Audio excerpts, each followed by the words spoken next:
Give me a few minutes, guys. I want to cut my nails this morning. God, I'm so tired.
Kiwi.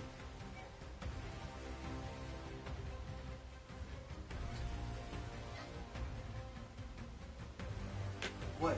What do you want? What?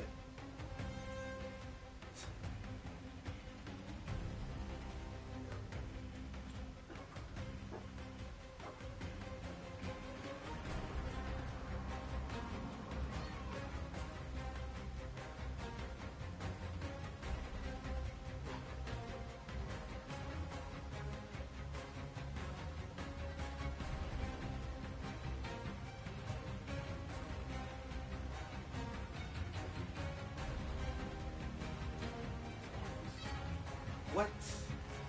What do you want?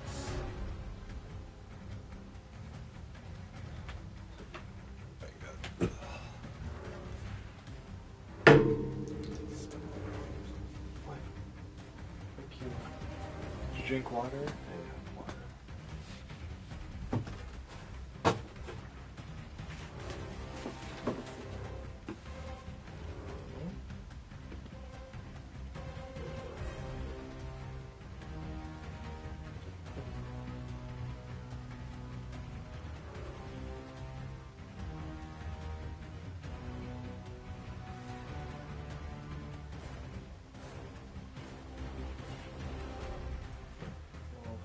Okay.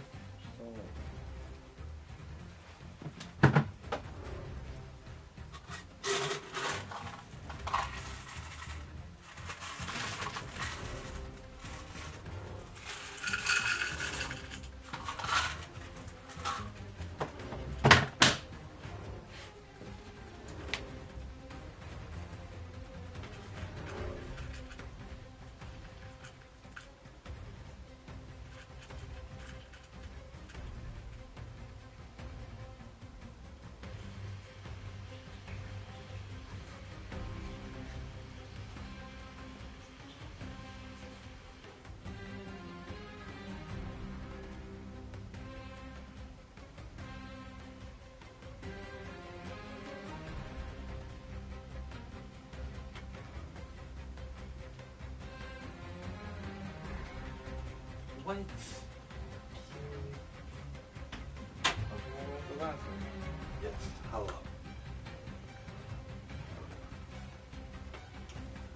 Hello.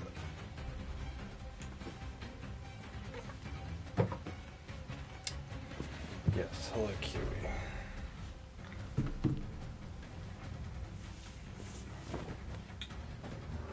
Shirt off. Look. Oh my god, guys. I am so tired. I don't know why I'm so tired. Why are you so tired, BigPasta? I just told you I don't know. Oh my gosh. Don't you guys listen? Don't you guys have the ears working? Kidding. Oh, I'm so tired. God, well, I mean, I went... Okay. I tried to lay down at, like, 12:30 last night. It didn't work. So I distracted myself a little bit. So then I tried again at 1. I just lay in bed. But you know... I think I fell asleep within the hour or something. I don't know. I for sure got to bed by 2. So, I got 8 hours. But I was just so tired. And then Kiwi woke me up. Because she herself didn't wake me up. What woke me up was, okay, so it was so hot last night. Guys, it was 96 degrees here yesterday in my city. 96 degrees. It's the beginning of April. It's still it's like the beginning of spring. It's 96 degrees outside. It's ridiculous. So anyway, of course, you know, I don't leave the house, but I'm still affected by it, right? Because that's how nature works. So last night, it was like my room was like high 70s. And it's not really a comfortable temperature to be sleeping in, so I turn on my fan. I have this Arctic Air fan. It's basically just a square fan. It's a box. It's just this little box that can fit on your desk. And it has a tank of water on the top, so that when you turn it on, it blows like just this very minimal mist, right? It humidifies your room just a little bit, but with cold air, or with like air that's cold tinged with a little bit of water, which, you know, for desert California, you know, it's pretty good. So anyway, so I have a box fan with, or that's not a box fan, it's a cube fan with a tank of water on it. So anyway, my chair that's next to my bed is too low, so the fan was just blowing into my pillows. So I elevated the fan on the chair using a cat scratcher I had in here. You guys can probably already see where this is going. So I had a cat scratcher on my chair, and then I had the fan on top of that. It worked out, and I pointed the fan down a little bit, and it worked out fine. It still wasn't enough, but, you know, it's 1 in the morning. You know, you take what you can get. So I did that, and I went to sleep. And this morning, my 4 alarms went off, and I'm like laying there struggling to keep my eyes open. Like I cannot get out of bed for the life of me. I don't know why I was so tired this morning. It was one of those days where it's like, if I had to go to work today, like if I had to be at work right now, like I would have rolled out of bed and gotten ready, but I would have been asleep the entire time I was getting ready. I mean, like, it's just it's one of those days where it's like you're on autopilot, because like you cannot even like your brain can't even function enough to like think of your next step forward, right? So I'd probably be like sleepy for the first couple hours of my shift. That's you are, you know. So anyway, so I'm laying in bed. My fan's still on, whatever, right?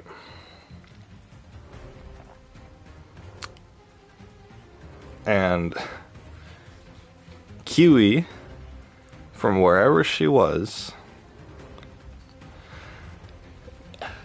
runs into my room and jumps on the chair, because that's what the cats do, or that's what my 2 cats do, is when they run into the room, they jump on the chair. But I've had things on my chair recently. So they jump on the chair, realize that there's not enough room for themselves, and then they go somewhere, and then they jump off the chair. So she jumps on the chair. There is a long cat scratcher, and there's my cube fan on one end of the cat scratcher, and she jumps on the other end of the cat scratcher. And this chair is not actually wide enough for the cat scratcher, so both ends are hanging off. Both ends of the cat scratcher are actually hanging off the chair. So, you guys know you guys should already be able to predict what happened when she jumped on the cat scratcher. You guys know how a seesaw works, right?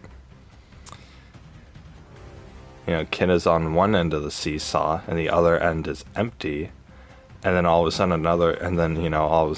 another kid gets on the other end of the seesaw, and he's a little heavier. And so the person who's on the other side gets flung up into the air, and they get shot to outer space. Well, what do you think? It would be pretty funny. So it happened in my time at Porsche.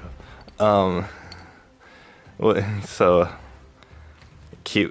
the fan is on one end of the cat scratcher. Kiwi jumps on the other end of the cat scratcher, and she's heavier than the fan.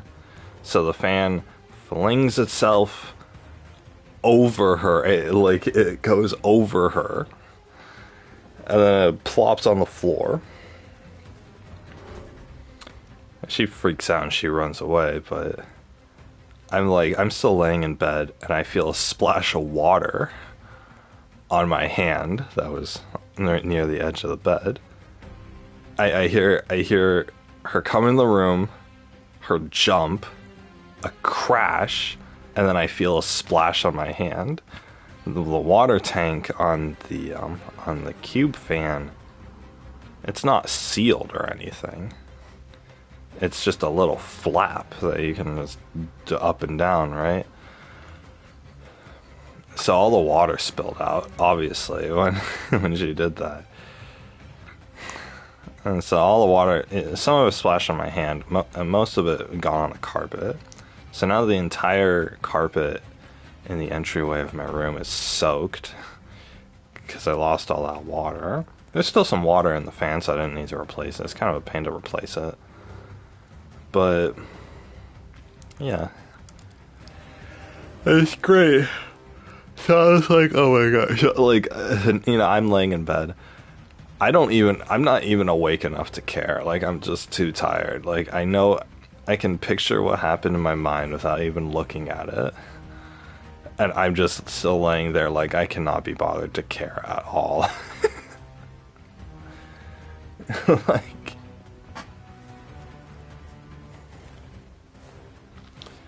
honestly, like at that point, if a car had crashed into the window of my room, like I probably still wouldn't have gone up for it, to be honest. As long as it didn't make contact with me, I wouldn't have even, like, oh no, it's on the other side of the room, I don't have to deal with it right now. Yeah, I probably would have gone back to sleep. I've slept through earthquakes. In California, we're on a fault line, so we get a lot of earthquakes. Anyway, we've had some really big earthquakes. We've had earthquakes that, like, shake the house and knock stuff off of shelves. We've had earthquakes that intense, but it was during my afternoon nap. So I slept right through it, and then I wake up, and I look around and stuff is knocked down, and I'm thinking, what the heck? And then I ask my mom, and she's like, didn't you feel that earthquake? That was like the biggest one we've had in a decade. And I was like, oh, now I was asleep. Like, if I'm asleep, I can't be bothered, right? So, I'm a very heavy sleeper. Thank God I'm a very heavy sleeper, because it's been taking me a while to get to sleep. So if I didn't get my sleep, like, life wouldn't be worth living, to be honest. Like sleep is like this me time. Sleep is me time. This sleep is the only break that I get from, like, my thoughts and stuff. So that's, it's my most relaxing moments. But yeah. Anyway, I'm so freaking tired. Holy crap. Jeez. All that to say, I'm really tired. Anyway, it's Call of Duty time. I was gonna start Slay the Spire, the card game. But, oh, we're going solos. But, bonus skin. I don't care. Why do... This Battle Pass sucks. Rocket League Battle Pass, at least you get to look at your stuff. I shouldn't be complaining about anything right now. I don't have the energy to complain. Where's my loadout?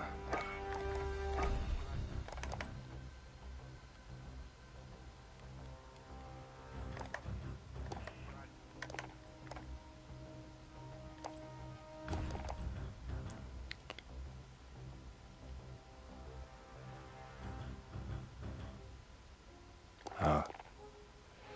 Nah, I'd rather be undetected. Did it? Okay, it's okay. Sometimes when you look at the, I really want double XP. I really care. Sometimes when, in some of these games when you start the lobby, you have to stay on the waiting for match screen. Like if I go over to my weapons tab or whatever while it's searching, then it'll not.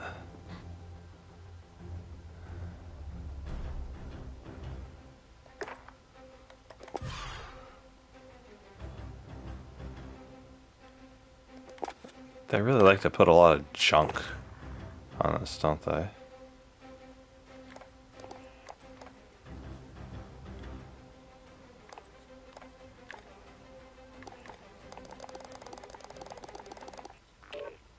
There we go. Good. It's BigPasta. Big shrimp. Big shrimp. God, I love my anime gun. It's so awesome.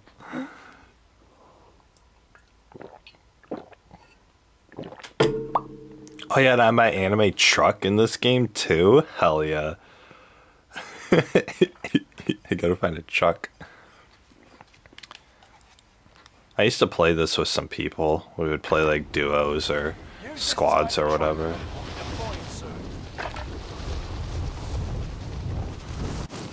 Oh no, it's the Pacific one? Why don't they bring the old map back? I don't want to play on this map. Hostile dropping into the area. Watch the skies.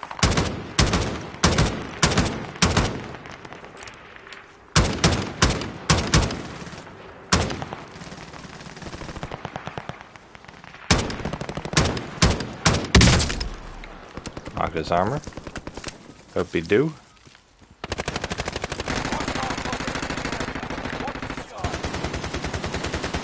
Oh, that's nice. Got him. Where'd he go? He's not chasing me anymore.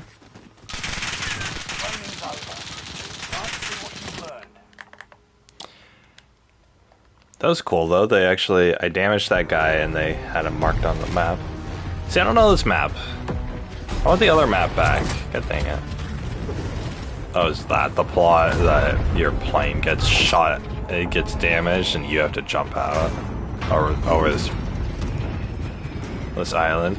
He's like totally okay with it too. Look at that square jaw. Oh my god. It's like a square alpha jaw, but it's also deformed. What are these? Redeploy balloon?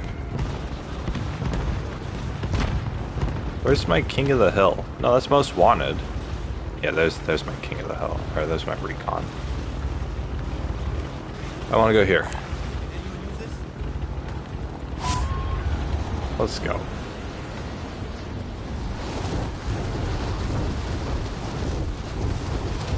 Don't know what a redeploy balloon does.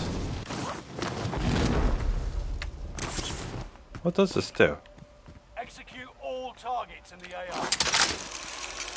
Oh, I see. Where's my marker? Oh, someone already took it? Really? Fine, I'm going over here then. Can anyone use this?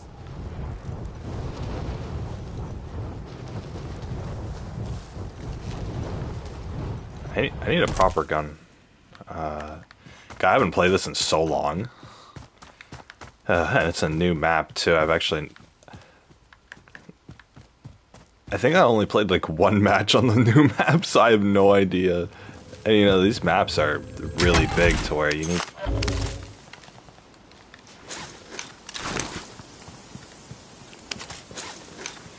Where like you need a lot of games in order to... Okay.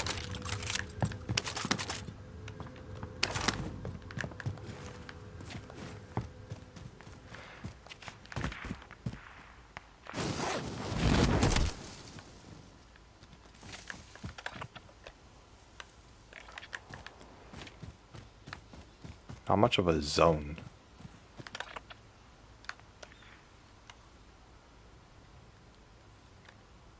Well, I should go.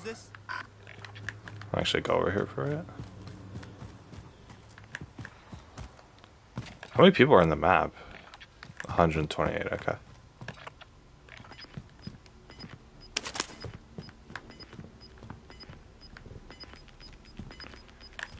There's nothing in here. What the heck?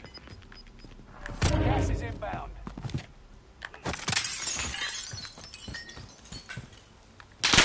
Ah, shit! God damn it. That guy definitely heard me. Ugh, whatever. Welcome to the gulag. If you survive, you earn your freedom. Whatever. I'm used to the other map. I blame it on that. For a fight. Get ready to toss it on. Oh my god, maybe you should smile more. Maybe you shouldn't look so Return to the front line, but if you lose, you're done. if you Fight lose, your way you're out of done. this or capture the objective. Reload? Good. I don't know this. Son of a bitch. What the heck? Why was he not shooting me?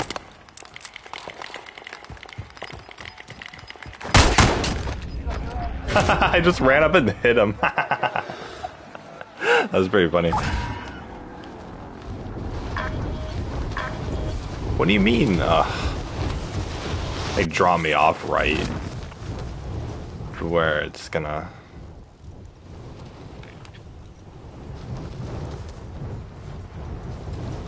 I was in the bathroom. And I was just, you know, I just went to the bathroom, right? God damn it. What do you want from me? Oh my god, they draw their lines so weird. Like, I can't... Why would they drop me off in a zone like that? Oh my god, did somebody... No, they just... I was in the bathroom. Let's see if I can actually do this without getting out of bounds. I was in the bathroom. And... Get to the marked location and defend it.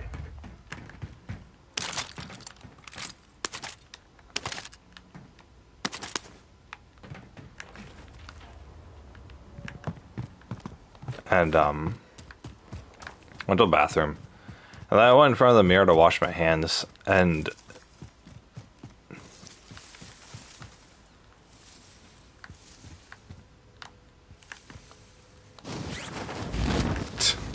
And,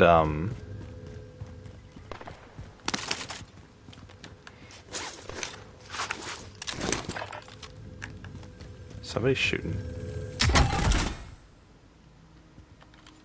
Fully auto shotgun, okay. Wonderful.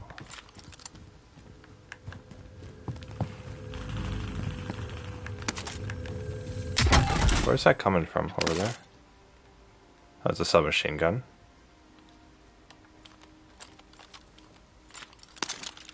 To be honest, I'd rather have the submachine gun.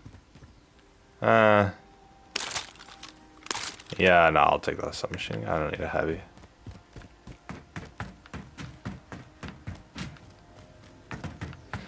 Submachine gun's good for short to mid-range.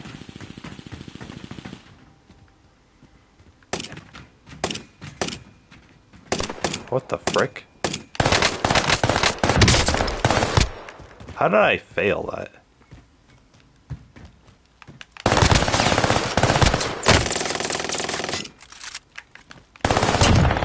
There we go. Didn't expect there to be someone up here, to be honest. Yeah, nice.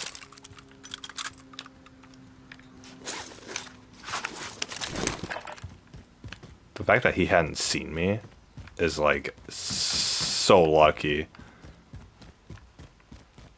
How do I get down there? What's up with this map? Drop on the way. I just want to get my intel.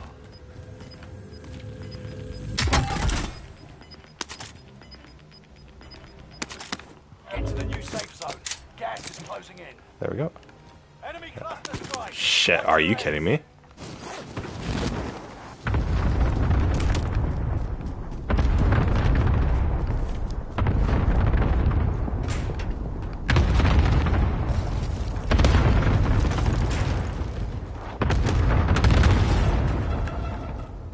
actually be people in here.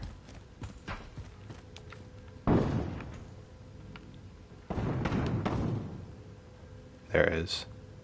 There's somebody right over there. God damn it.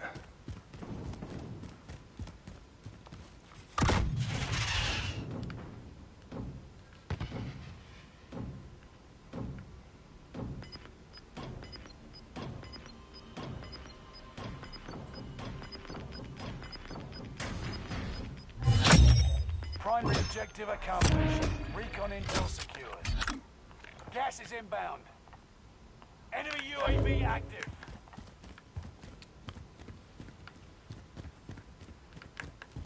They know someone's in here, but... Enemy team is tracking your position. You're joking? Okay.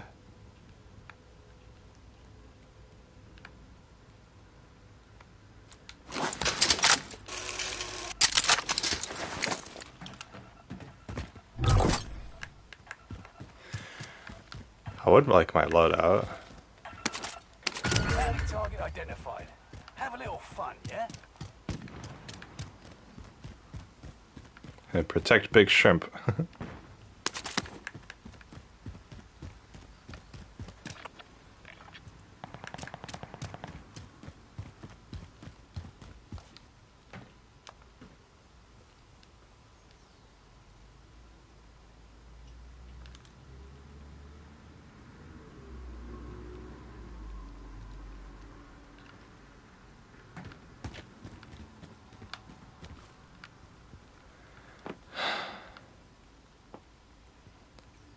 Well, I can't.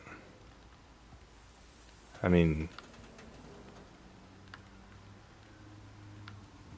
That dude's gonna be camping over there. But the guy hunting me... isn't gonna be able to do anything. Because I could be in the building, or I could be out of the building, or I could be on top of the building. Or I could be under the building, apparently. So this is probably the best place to hide. But yeah, anyway, I looked in the mirror, and it's a big old frown on my face, right?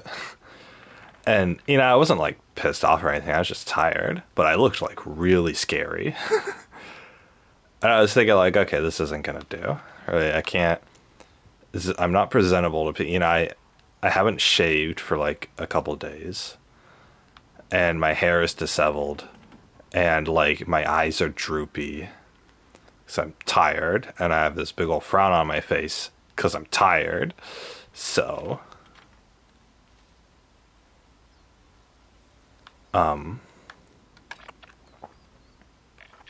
Is he gonna go to the redeploy balloon?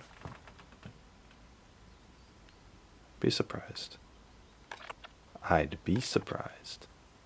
I want my box. Spotted a care package. I think there are people over there. But yeah, so I was like, okay, I can't. I'm like, I would scare people away, right, in my current appearance. So I looked in the mirror and I smiled. I just put on a big old smile. Oh, there's someone near me. Outmaneuvered the enemy trackers. Clever sneaks. I outmaneuvered them. Well, it had threat level 3, so that means he's right under me.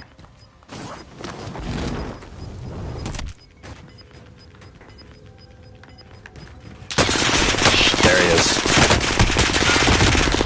Holy shit. Really? He was up there all along. Ah, whatever. We'll play again. Whatever. I got 1 kill off that freaking guy camping on the roof.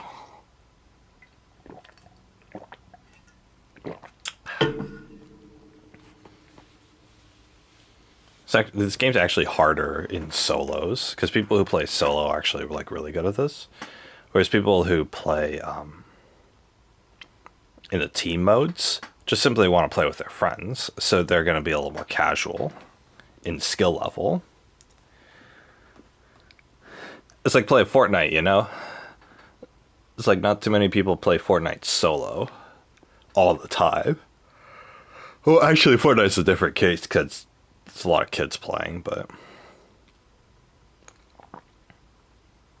a game like this, it can be teenagers and adults, but of varying skill levels. So the solo people are mostly going to be good, but then the people playing like with their friends are not going to be that great, or at least they're not going to be like they're going to have the coordination, but they're not going to. They're going to be more on the casual side, right? Because it's just a game to play with your friends. So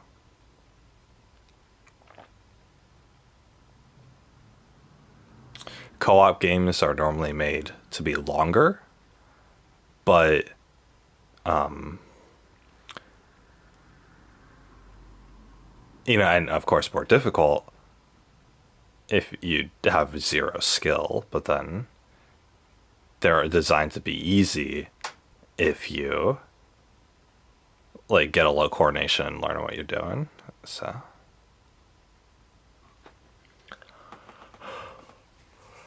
but yeah, anyways, I look in the mirror and I'm, you know, frowning. I'm not actually like, my mouth is just naturally in the downward position, downward dog.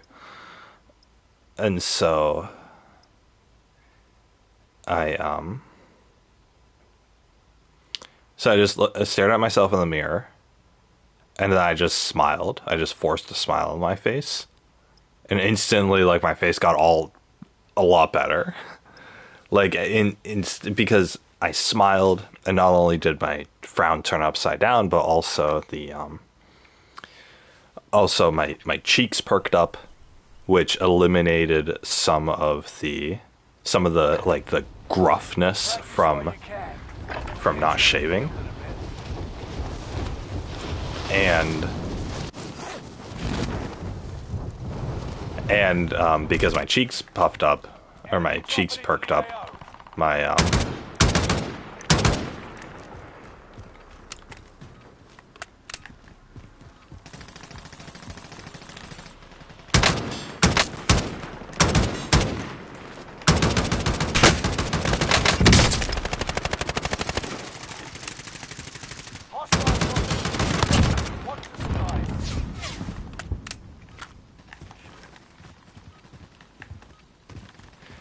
but oh, holy crap, he can still see me.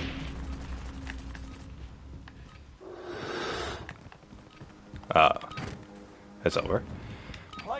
But yeah, and then my eyes perked up too, because you know a smile pushes your whole face up.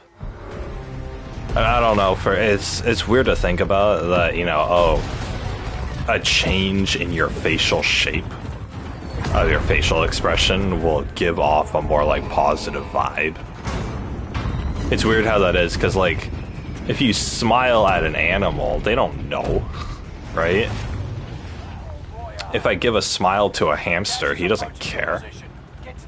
But it's the fact that ooh, top secret.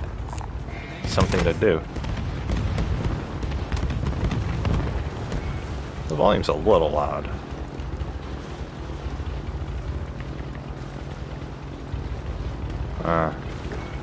Whatever.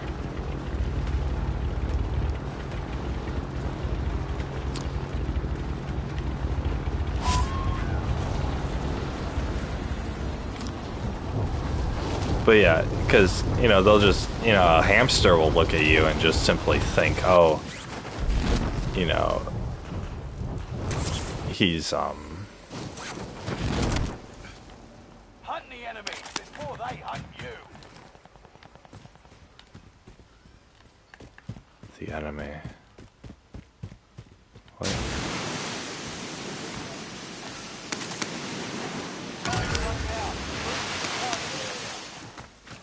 Oh my god, it's all the way over there? What the frick? Oh, this place is nice. 500 meters? What do you expect of me? Oh, this is what you expect of me. Okay, let's go.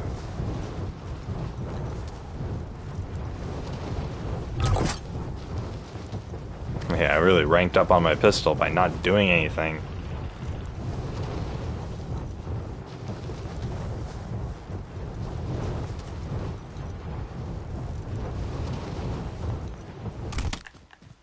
Alright, well, I just cut my journey time by like 80%. That's very nice. Contracts complete and payments released. Oh, nice. Figure I earned a cut, yeah? UAV beginning flyover. Yeah, I'll take a self-revive kit. Oh, and everything's just as expensive. Oh, okay. I don't know. UAV. There you go. UAV is out of fuel. Returning for resupply. There's people over there. Enemy UAV active. Gas is moving.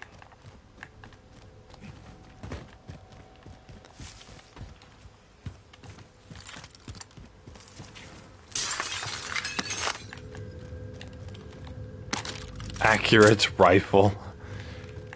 Yeah, I just... Oh, it's so... What can you tell me about this rifle?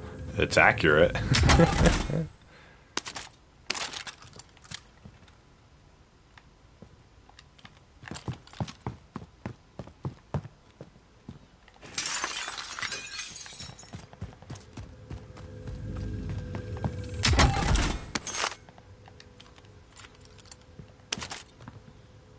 Pump shotgun.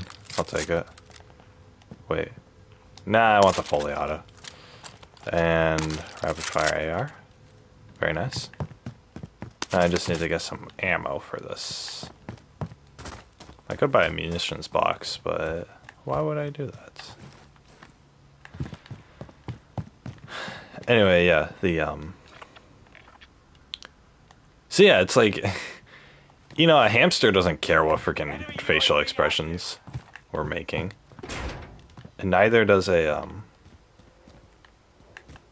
neither would like a cat or a dog. I mean, you could have a pissed off look at a dog and he'll still be like panting at you all stupid like. It's hilarious. I love it. But nah, they can have their cluster strike. Hey, you could be all pissed off and angry at a dog. And he'll just be sitting there.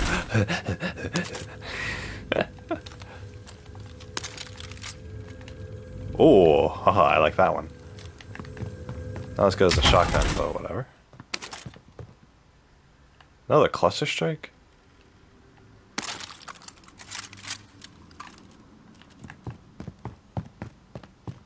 A weapon for every occasion.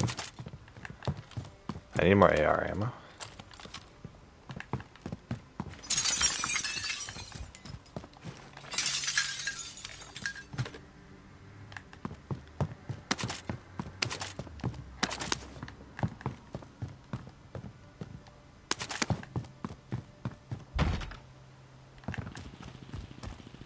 Nice.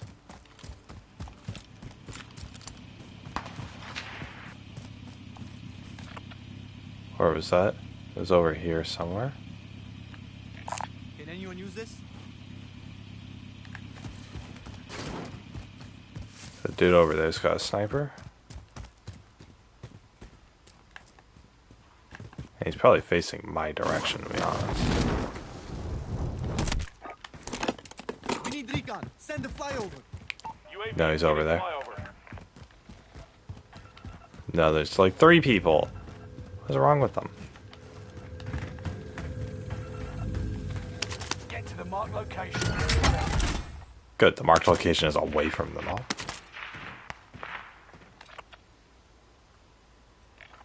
There's a guy up there. UAV is out of fuel. Returning for resupply. But considering if he's up and he's camping, then chances are he has like a claymore or a proximity mine, or he's at least looking down the area that it'd take to get up to him. And I don't know the buildings in this map well enough in order to determine alternate paths up to his location or vantage points, so I'm just gonna ignore him.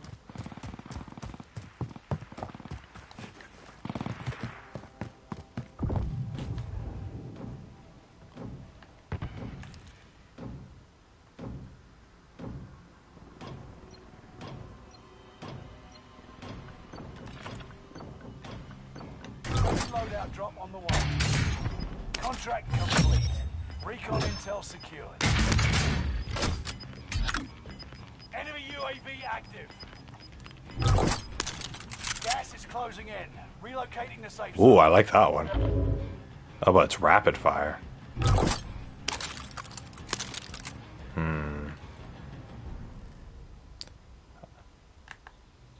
That's not going to be accurate. Oh my gosh. I can just tell already. Whereas if I got this...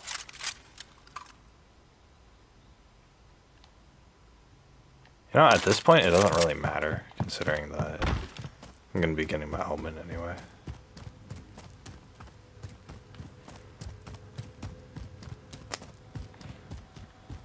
Bada bing, bada boom.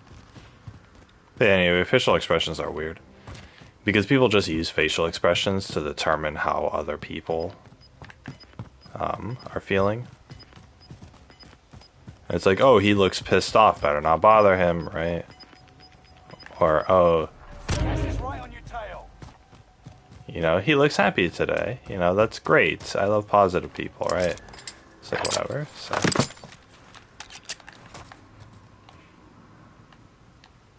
There we go. Good.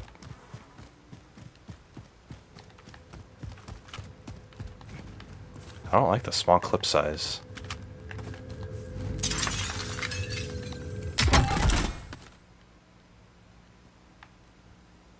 Close range AR.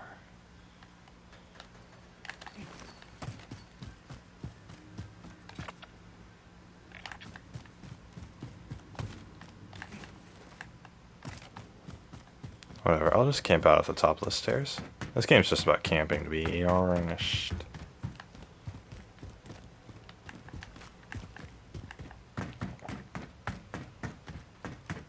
This gun kind of sucks, but it has the anime decal on it, so I have to have it.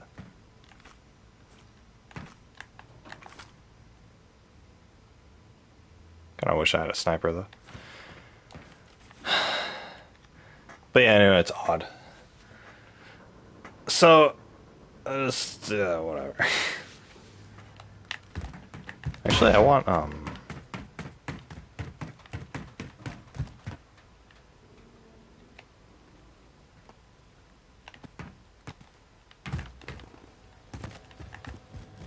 where's my shop?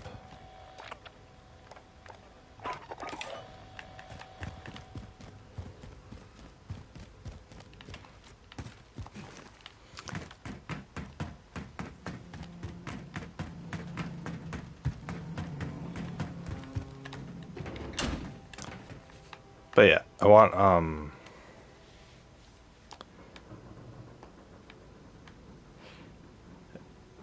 what?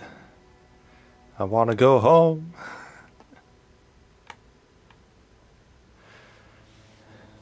The...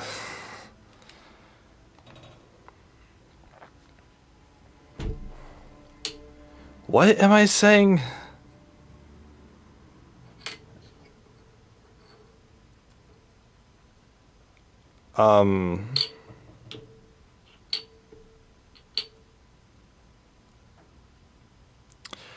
Facial expression. So anyway, I just forced myself to smile in the mirror, and it made my entire face like change from like grumpy, pissed off, I'm gonna kill you vibes to, hey, I actually like seeing you today vibes. So, not suggesting that you guys have to do the same. It's just I just didn't want to appear so scary. The thing is, when like a girl appears scary, it doesn't matter that much, like as far as like her appearance or reputation goes. It's like because girls are typically very expressive.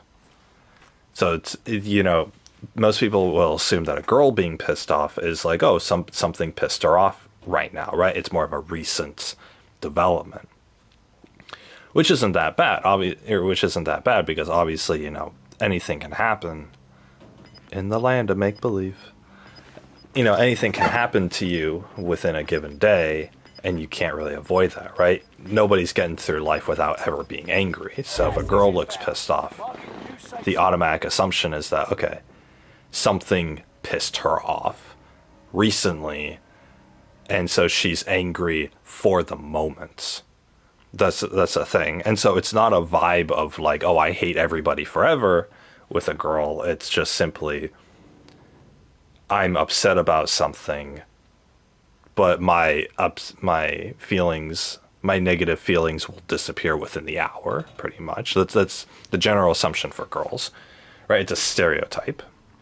And I think girls can use that to their advantage because girls who are naturally like angry or, resting bitch face or whatever, they don't have to worry as much as giving off bad vibes. Whereas, in contrast to that, with a dudes have to be more careful because if a dude gives off, Gas is inbound.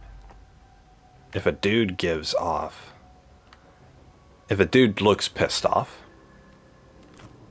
then, if a dude is overly emotional, or if a dude shows his emotions, then he's considered sensitive, and he's considered like, okay, why, oh, you shouldn't, let things bother you so much, right? If that's the case. But so most of the time with a dude looking pissed off, it's just generally it's not something pissed him off recently. It's instead the stereotype for a guy is he's just a pissed off person in general. He's just angry in general, right? He's just, he gives off bad vibes constantly, right? If you look pissed off, then if you're a dude and you look pissed off at any point, then people will generally assume that you are forever a pissed off person all the time. If you're a dude, that's a stereotype, and it's not cultural or anything. It's the general. It's like it's an instinctual thing that people think about, and so people typically tend to avoid pissed off dudes, especially because pissed off dudes or angry looking dudes are more aggressive. If they're already mad today or in general, and then you go up to them and you say the wrong thing to them, you could get punched in the face or worse. So typically it's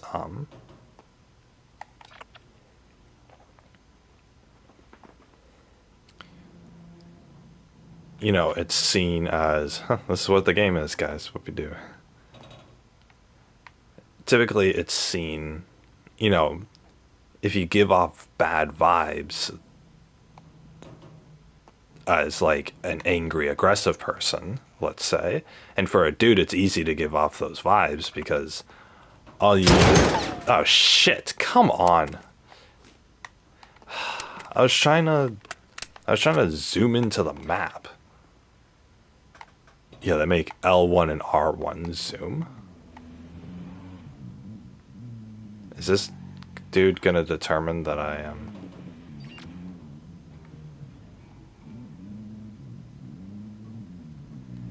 Yeah, this dude heard shooting, so he wants to kill me. One mistake like that.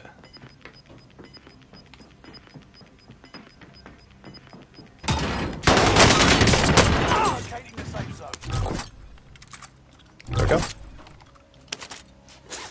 See, look at that. That one little misfire gave away my location.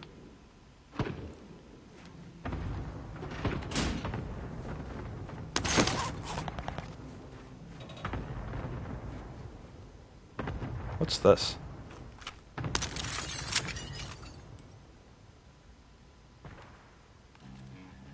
Oh, that's cool. Kind of want my anime gun, but Sure, this guy's rifle is better. Losing ground. Move it.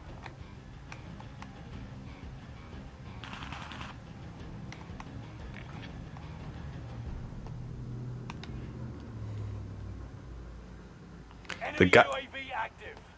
the guy knew I would be prone at the top of this little encampment. He knew that, and he still died to me. It's pretty funny. He didn't even knock all my armor. Enemy advanced UAV overhead. Be mindful. Advanced UAV. Am I not protected against that? But yeah, anyway, it's just...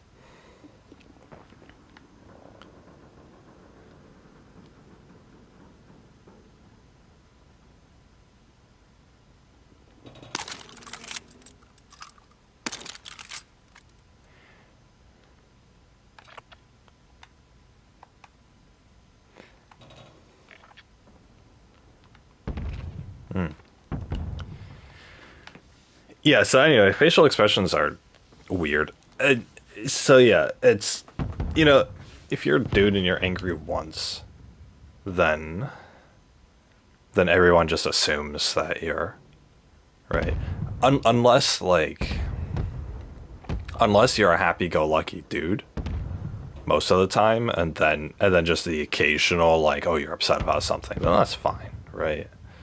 Because people know, right? You've built up a reputation for yourself.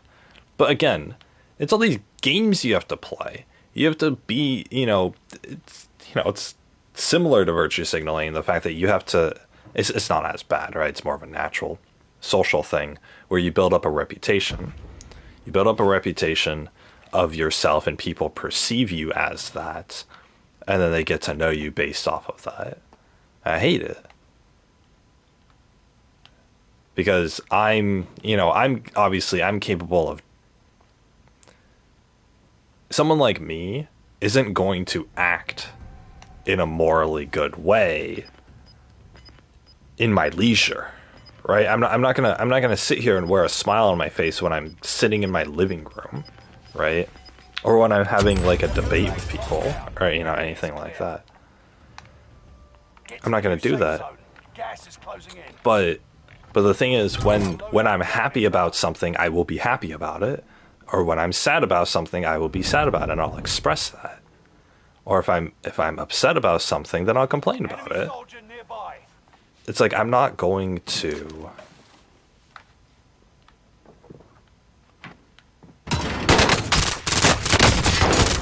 Are you kidding me? He knew I was in there. God damn it. That was so dumb. Oh, quit. I don't want to play this anymore.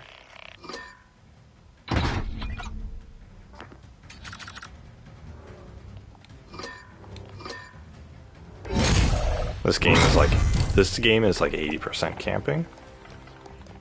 It's terrible. This is how you play Fortnite too. It's like, unless you're like a god at Fortnite and just go around killing everybody, which you could do in this game too.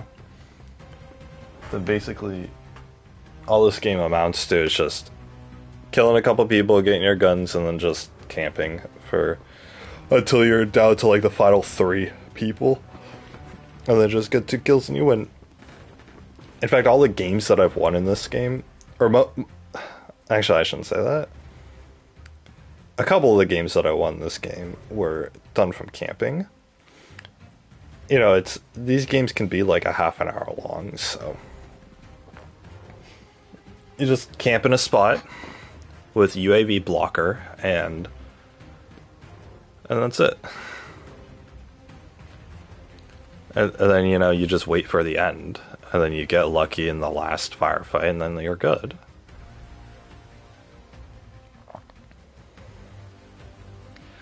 Whereas actually good battle royales will have scaling weapons. So like, in the first stage of the game, of the match, you'll get the basic weapons, and you kill each other with that. And then the second stage of the game, you get like rare weapons. And then the third stage of the game, you get like the really good weapons. And then the last stage, the legendary weapons, right?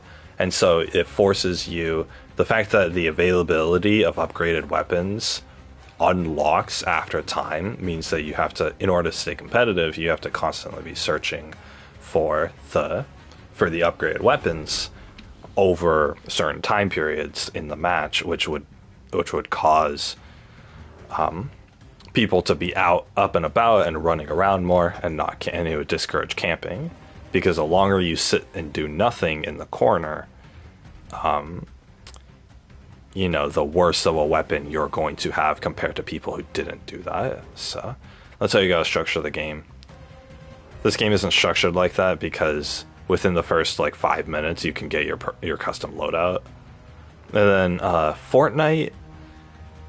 I think Fortnite is more structured along what I'm talking about, because you won't get those like really rare weapons until like way late into the game.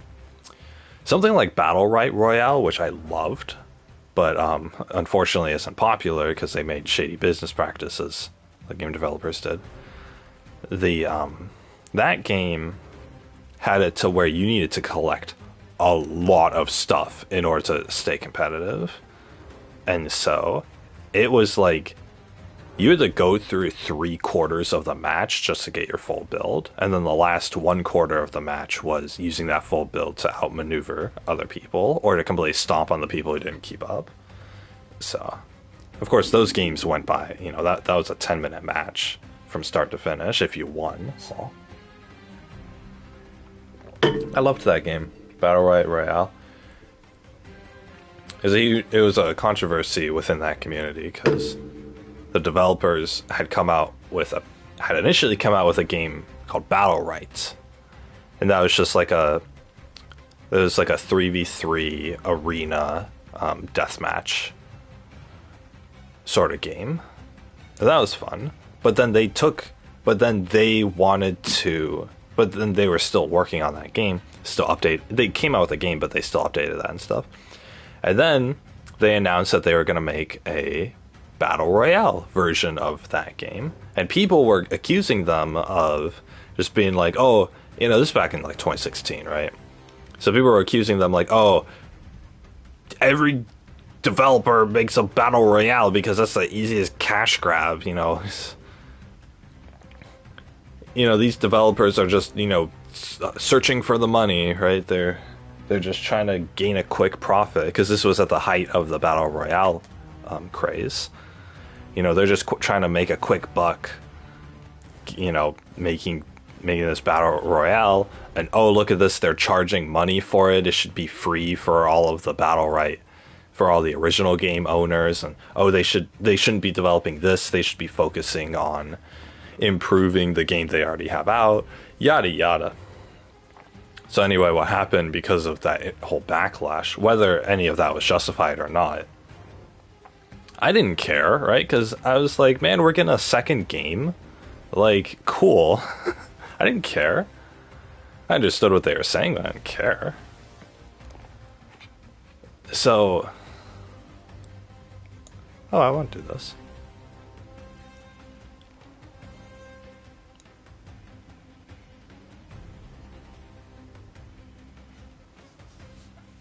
Get kills, complete contracts, and stay alive to keep your timer going. Oh, that actually sounds pretty fun. Wait, is this Rebirth solos? Oh, I see.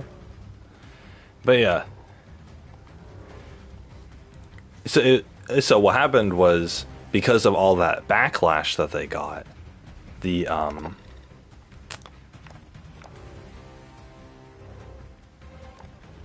because of all the backlash that the game developers got for doing that for this specific community, they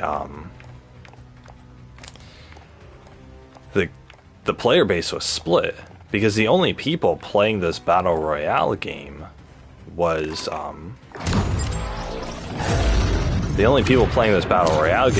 were the Battle Rights people, the people who are already playing the original game.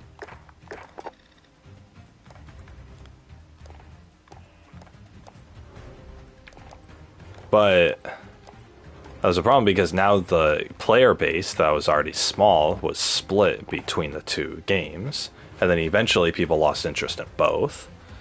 So it's a real shame. I mean, within a year, the Battle Royale game died out, and I think the original Battle Royale game also lost popularity.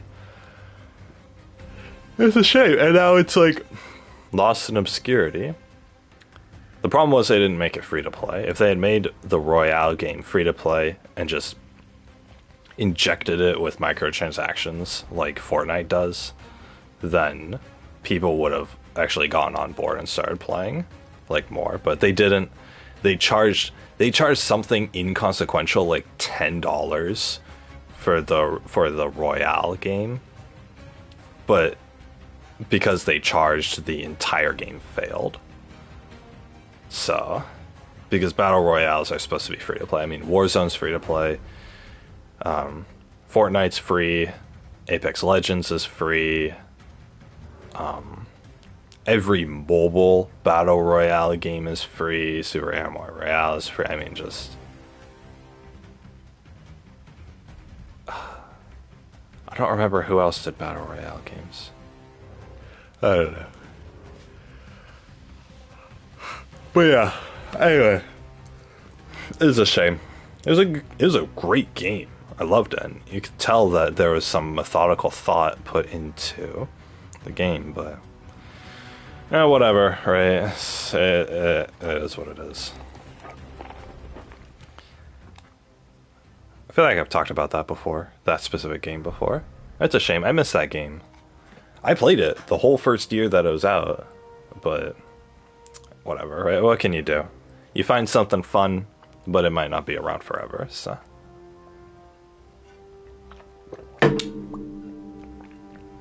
Anyway, what was I talking about? Oh yeah, facial expressions. God, I hate freaking this whole like, I like a guy who gives off good vibes and whatnot. Oh, that guy has bad vibes. Stay away from him. It's well, you can think about good vibes and bad vibes, right?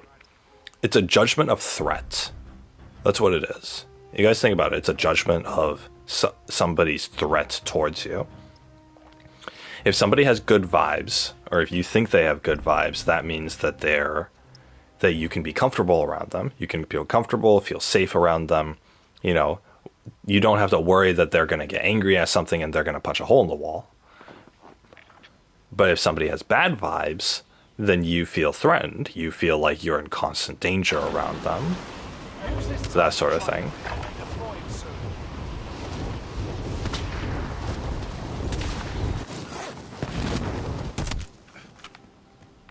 So, you know, that's essentially what it is, right? You know, in its simplest explanation.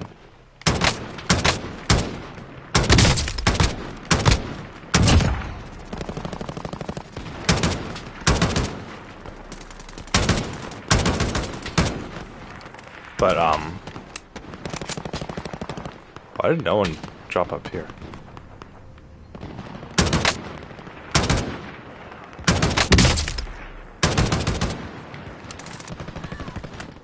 Hostile dropping into the area. Watch the side.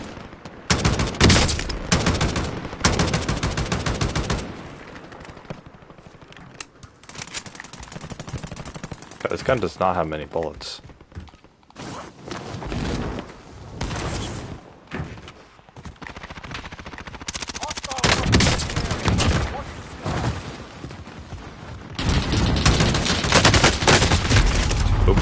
I got set on fire. But yeah, I don't like it because I'm the kind of person who, you know, obviously, you know, I obviously give off a certain vibe, but the thing is, like, I'm gonna smile when I'm happy, and I'm going to not when I'm not happy. It's like how complicated is that? And so people who only see me when I'm not like ecstatic or excited about something, you know, they're gonna assume that oh, he's just angry all the time. Hostile dropping into the area. Oh, look at him with his friggin'. Oh, he always has a frown on his face. He must be pissed off. He must hate his life. was like, come on, like, no. I'm just sitting at my desk doing work. Like, what's wrong with you? Do I have to be smiling when I do work? You know, some jobs, some companies require you to smile while you're at all times. Because they don't want you giving off bad vibes. I've heard that from, like, corporate companies before. Gas is approaching your position. Get to the safe zone. Hold out until the countdown is complete to redeploy for free. Any Wait. point where the action will shorten. What am I supposed to do in this mode? Enemy dropping into the AO. Execute all targets in the AO.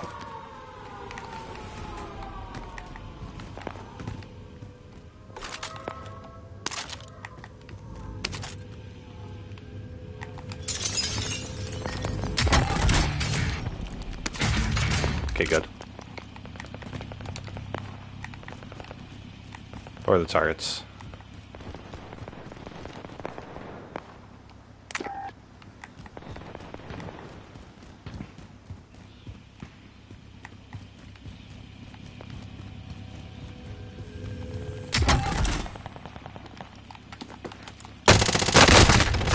God damn it.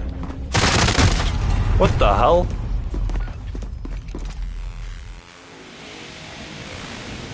Another chance to make a difference. Enemy soldiers nearby. Okay. Next time will be different. Holy shit. Return safely for free.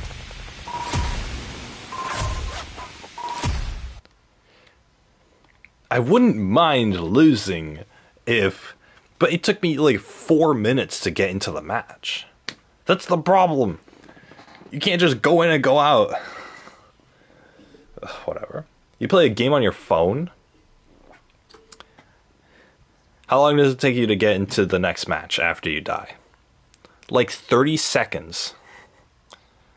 But this loading screen is going to take longer than that. And then it's going to load me into a lobby where I have to wait for everybody. And then once everybody joins, then I get a 1 minute countdown timer.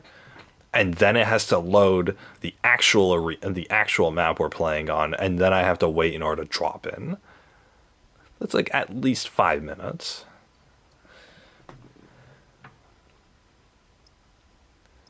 Anyway, what was I saying? Yeah, so...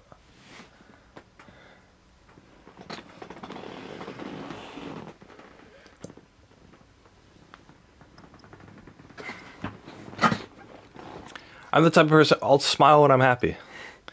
Or I'll smile when I'm like excited about something.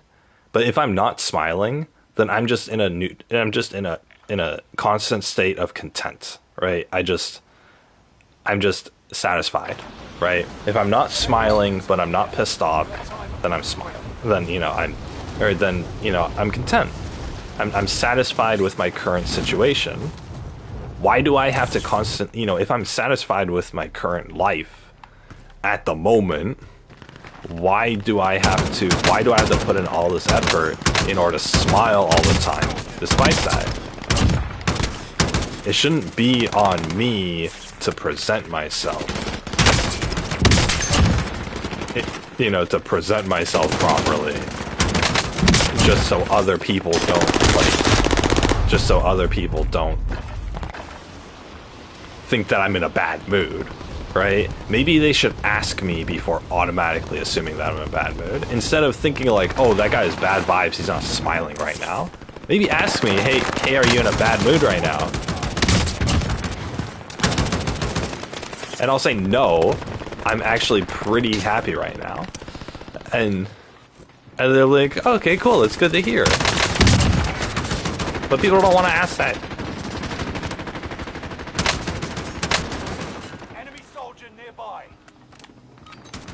People just automatically assume that, like, that a dude who has a frown on his face is pissed off.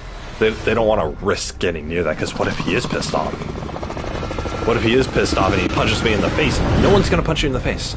Nobody's going to punch you in the face. We're not living in the ghetto. We're not in Mexico. Nobody's punching you in the face. For talking to them the wrong way or whatever. Come on, this is suburban America. What is wrong with you? It's like these people who spout like good vibes and bad vibes are people who grew up with like abusive parents that, you know, where they always had to be on their toes all the time. It seems like that. Like, honest to God, it seems like that.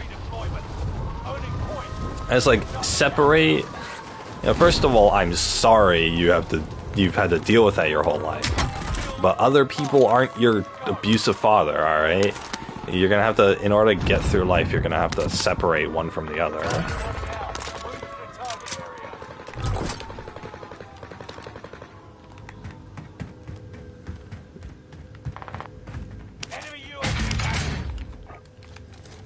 Target marked. Hit them now. This is Phoenix 3. Strike inbound. What is this?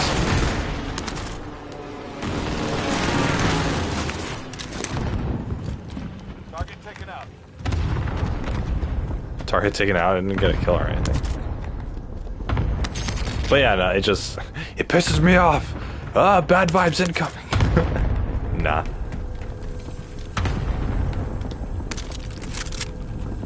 Ah, stop putting a freaking sniper scope on my ARs. Oh my god, this also has a sniper scope. What is wrong with you? Hmm? Dang it. No.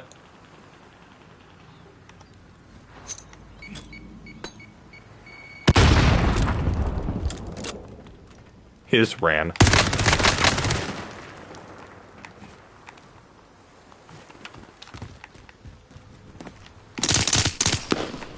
What is he doing? What is he doing? What the heck? Wow, that took a lot of bullets to kill him. He should have activated his dead silence if he wanted to survive that.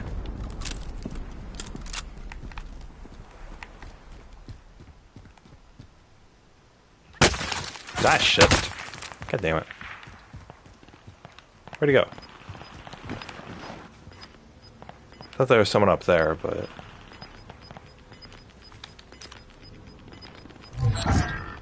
Contract time expired. Complete the next one. You've got gas moving in. Enemy dropping into the AO. This guy wants revenge on me, like 100%.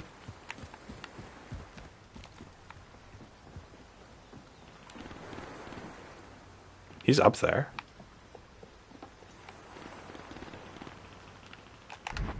Let's go. They're shooting at me.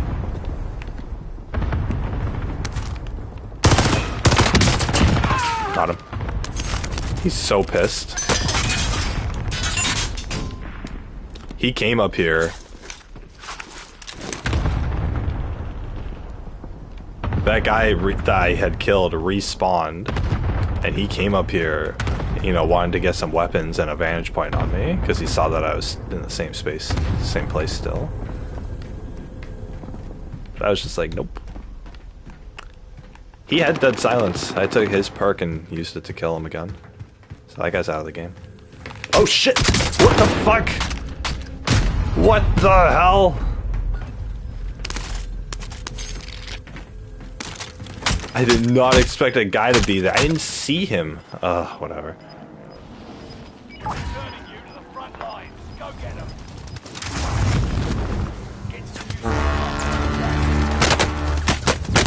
Oh my god, stop it. No, son of a bitch. What? What even happened? Whatever. I'm done.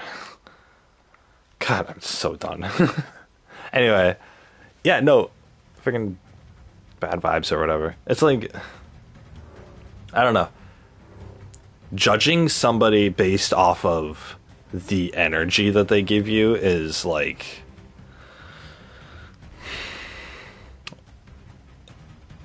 Good vibes and bad vibes just proves that you're judgmental. You're a judgmental person, and you're just simply, you take one look at somebody and then determine if you want them in your life or not. It's ridiculous. And the thing is, it's like, okay, fine, right? Nobody wants to, nobody's going to want to be my friend if I look pissed off all the time. I get that. I'm fine with that. I think it's a good, natural way to filter out people, right? But the thing is, what happens is,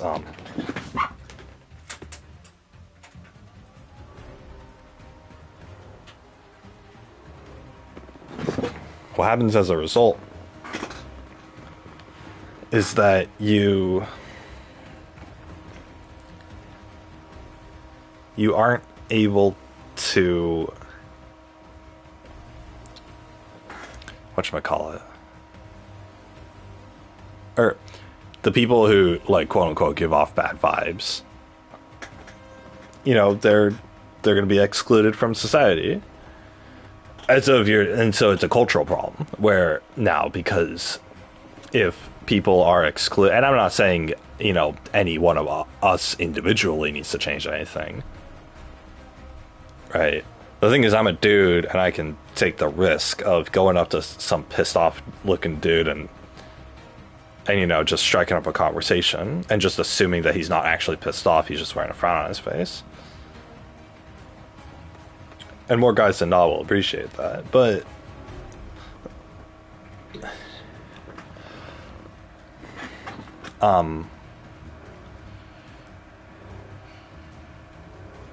so it's like, and so of course for you guys, if you're not in a convenient position to do that, then don't do that, right? It's like you're allowed to include and exclude whoever you want in your life. That's totally fine. No, I'm talking about this on more of a cultural, or on more of like a societal level of things, like people in general not doing this. Because the thing is, it's what's happening now is you're pushing, people are pushing this narrative that, oh, you have to have good vibes, right? Only good vibes in here, yada, yada, right? And because of that, it's, it's the same as what I was complaining about yesterday.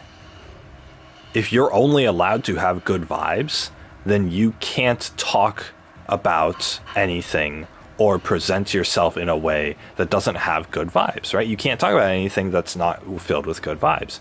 If I want to talk about a more serious subject, nope, that subject doesn't have good vibes. We're not going to allow that in here, right? It's like, it's just another excuse for people to not talk about things, or to not talk about certain things. And then what are you left with? If you were only allowed to have positive conversations, what are you left with? You're left with circle jerking. You're left with people who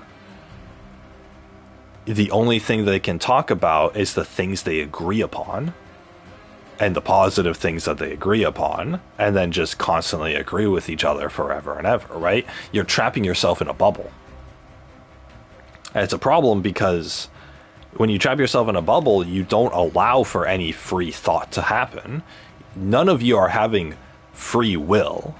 When you trap yourself in a bubble, you're taking a set idea, right? In this case, it's a good vibe, and you're trapping yourself within, and you're creating an environment where only that is accepted, and then you're trapping yourself within that environment, and you're trapping other people within that environment, and you're doing that for your entire life. And yeah, sure, it's better to do that than to be, the middle-aged, the middle-aged grumpy person in a marriage who's wallowing in self-pity about how life sucks, right? Obviously, it's better to have good vibes than bad vibes, I guess. But that's the problem. But the problem here isn't one or the other. As people try to see it, the problem is that there's no balance. Yeah, we need positive moments in our life. Yeah, we need to be happy. But at the same time, we need to be able to take in the suffering that occurs around us, and we need to be able to process it, right? It doesn't matter if you wear a smile on your face every day for the rest of your life. Your family is still going to die before you. You're going to have pets who are going to die. You're going to have, you're going to get fired from your job. You're going to be on the verge of homelessness at some point in your life. You're going to have money problems. You're going to meet people who are toxic and who use you for their own benefit. You're going to have problems in your relationship and in your marriage. There's a plethora of bad things that happen in life. And yeah, it's important to, to be able to smile and laugh through that. But at the same time, you're not going to fix your problems if you don't look at them critically. If you don't look, you know, if you can't look at your own problems and think logically, okay, this is a problem, how do we fix it, right? And, a good vibe attitude doesn't allow you to do that, because in order to solve your problems, you first need to recognize that you have problems. There is a problem, I need to fix it, right? You need to recognize what the problem is, and you need to recognize that the problem is bad, and that you are living less of a life than you would be right now if you didn't have that problem, so you need to go and fix it, right? You need to pursue that. You at least need to think of a solution or a way around it. And obviously, most problems aren't so heavy-handed, right? It's not like, oh, I'm suffering, I need to fix it in order to live a happy life. Most problems aren't like that, right? Most problems are, oh, I need paper towels, but I don't have any money in the bank, right? It's something like that, right? Like, you can deal with it, right? Use rags, use old socks or something. I don't know. But it's like, but the point here is that by forcing good vibes only, you're limiting yourself as to on what you can talk about, what subjects are acceptable, who you can talk to, and you're also limiting yourself on what kind of things you can tackle, right? What kind of problems you can solve, whether or not things are problems or whatever, right? And the whole point of this is that you need bad times in order to appreciate the good ones. If you live a life of 100% positivity, then, or 100% good things happening to you, and that's, let's say, then you're just spoiled, right? If you have everything handed to you and you never have to struggle or suffer, then you're spoiled. And what's going to happen is you're not going to appreciate the good things that do come. But obviously, in contrast to that, you can't live a life of suffering your entire life either, because then you're never going to have any good times, right? There needs to be a balance. And yeah, it's okay to have a very offset balance. You can have a 90% positive life with 10% negativity. That's fine, right? For every one bad thing that happens to you, 9 good things need to happen. 9 or 10 good things need to happen to you, right? You can live a life like that. That's totally fine, right? And, there's a balance there, because you will still end up appreciating the good times, because you know that a bad time can occur at any moment. So, I mean, what's my point with all this? I mean, it's not, okay, look, I'm not saying that it's wrong to be positive, right? Positive people are great. And I honestly love positive people too. People who are able to look at things and smile, right? I know some positive people, and they can be the light in your world, right? The light in your life. I'm not criticizing that at all. And in fact, people who are being positive, I encourage them to continue. I'm just simply saying, don't fault someone for not being as positive as you. That's all I'm saying. Just because you're trying to, keep a smile on your face and be positive all the time, doesn't mean that other people are trying to do the same. Doesn't mean that they need to do the same. And it doesn't mean that they need to do the same in order for you to be with them, right?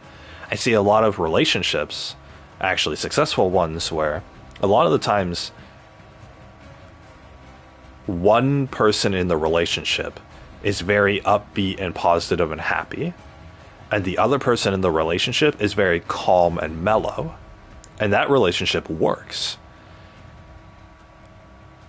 The upbeat, happy person will bring joy and positivity into the mellow person's life, but the calm and mellow person will bring calmness and security to their upbeat, positive partner. And I think that kind of relationship really works. I really do. It's such a great. I think it's a really good dynamic. Not every relationship needs that dynamic, but I think it's a good dynamic nonetheless.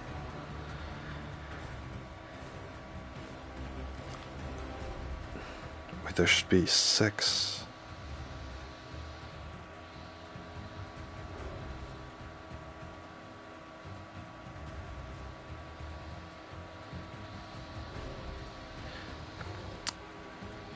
But yeah. Oh, it would go like this, okay. But yeah, sorry, I'm looking at a pattern in my bottle cap here. But yeah, anyway, it's just, I think that kind of thing works. But that's the whole thing. It's that a calm and mellow person won't bring good vibes to the table all the time. They might be happy and excited about things, but from time to time. But most of the time, they're just sitting there satisfied and content. And the positive, upbeat person isn't looking to their partner for good vibes. Because they know that their partner is satisfied with life and their relationship, right? They don't feel insecure about the fact that, oh, my partner's not smiling today. Oh, there must be something wrong. Oh, geez. Oh, I wish he wouldn't be so pissed off all the time. There's none of that. None of that, right? Because having good vibes only it's not a cure-all. It's not a cure-all solution, right? What you have to do is have good vibes, but then also recognize that other people aren't going to exude your same amount of energy. So, all the time. I don't know. I'm somebody who, obviously you guys can tell from my streams, I don't talk about the most positive things all the time. In fact, most of the time I'm not. But that's not to say I'm in a negative mood. I mean, obviously, if I complain about something, then I have a negative perception of that thing. But it's not going to let my mood down or anything, right? When something upsets me, it upsets me for like 5 minutes. And then I'm back to normal, right? It's like, it doesn't...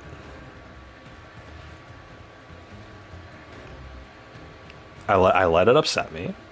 I process it, right? Me complaining about something is me processing it, and then move on from it.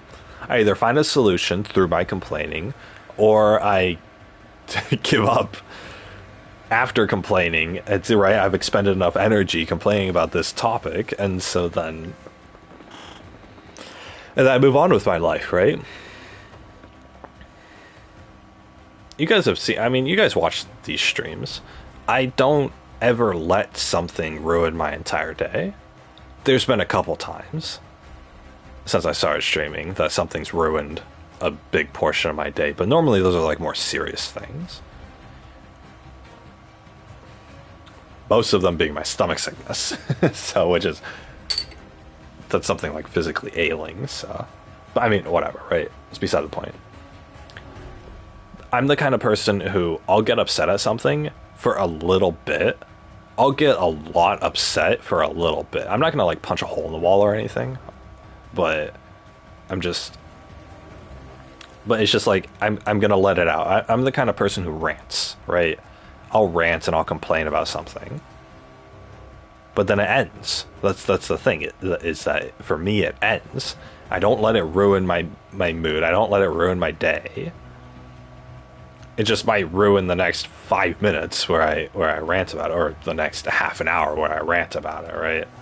Or longer than that, if it's like a real topic, right? If it's like, well, I'm complaining about virtue signaling or whatever that I was doing yesterday. It's like that's something that requires a lot of discussion. So it's a topic that I'll stay on for a long time because it requires that much discussion, right? And but then if you're coming to me being like, oh, you shouldn't spend so much time complaining about that sort of thing, it's like, well, I like to think about these sort of things, right? I like to learn things, and I like to process what I've learned and get a better understanding. And me learning something and then telling another person about it is, in my own words, is my way of processing things. And that's what this stream does. The stream allows me to share anything interesting that I found out, or anything that I've thought of, anything interesting that I've thought about. And for me, most interesting topics are negative in nature.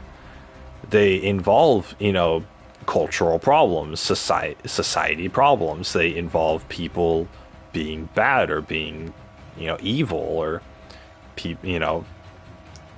suffering, or things like that. And it's not that, oh, I'm so interested in people suffering, but I'm interested. The thing is about me, and this is what makes me not be able to exude positive vibes.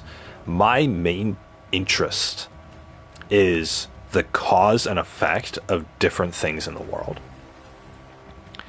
If something happens, I want to know, how did that happen? With good things and with bad things. The thing is, you turn on the news, it's only bad things. So my topics of interest are going to be about the bad things that are happening. How did those happen, right? How did these happen? How did these things happen? What could have been done to prevent it?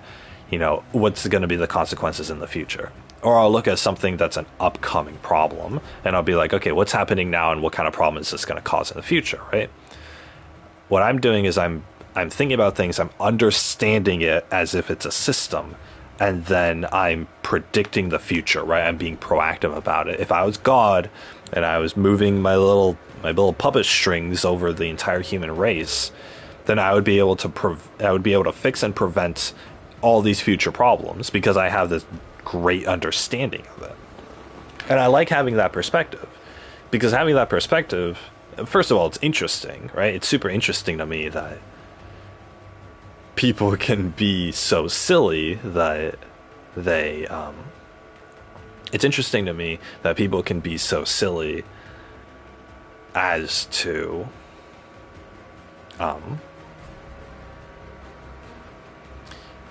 do these blatantly incorrect things, right? And what are going to be the consequences of it, right? That's what interests me, because it's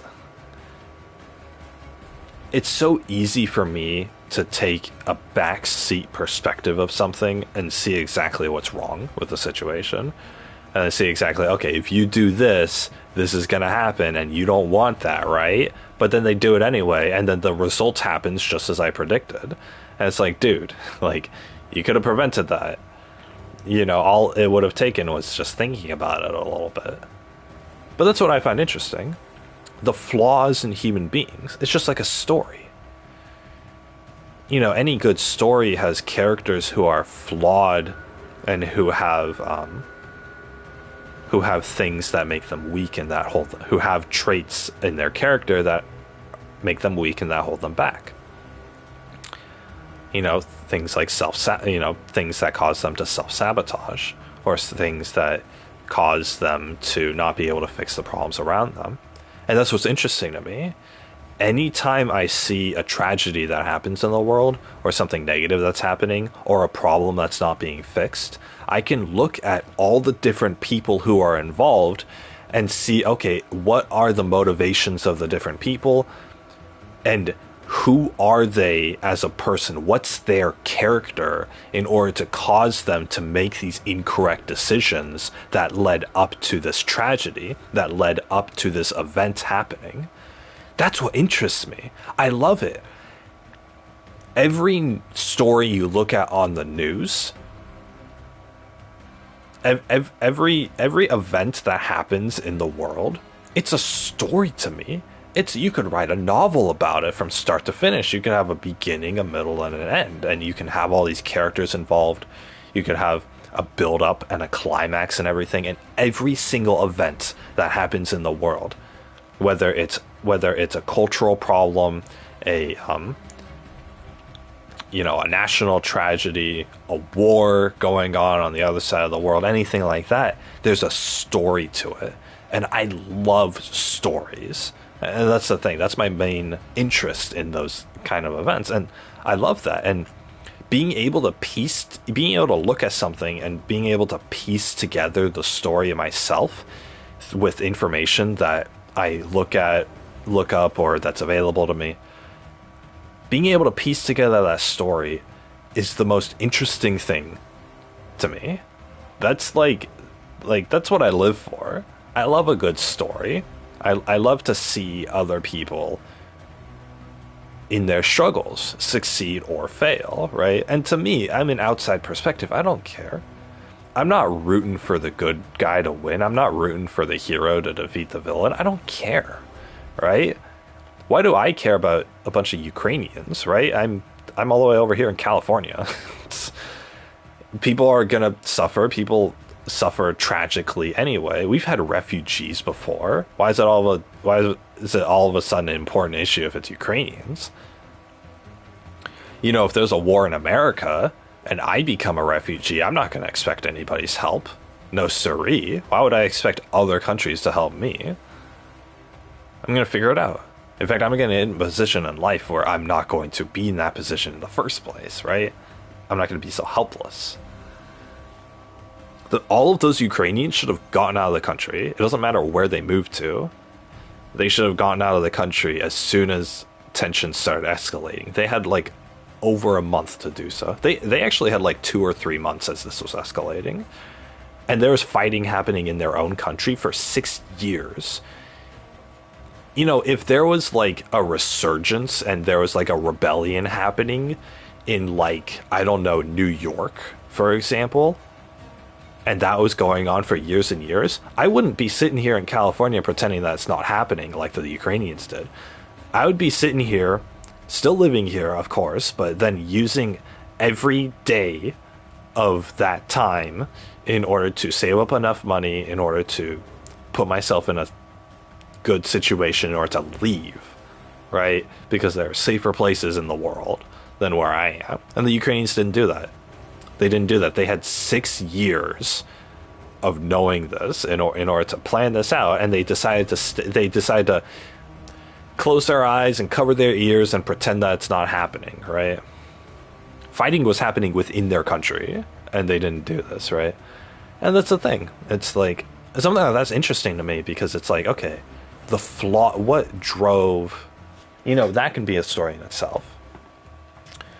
What drove the Ukrainian citizens to stay in their own country despite the fact that there was a mini war happening within their own borders for years and years? What drove them to stay in their own country? Was it pride? Was it nationalism?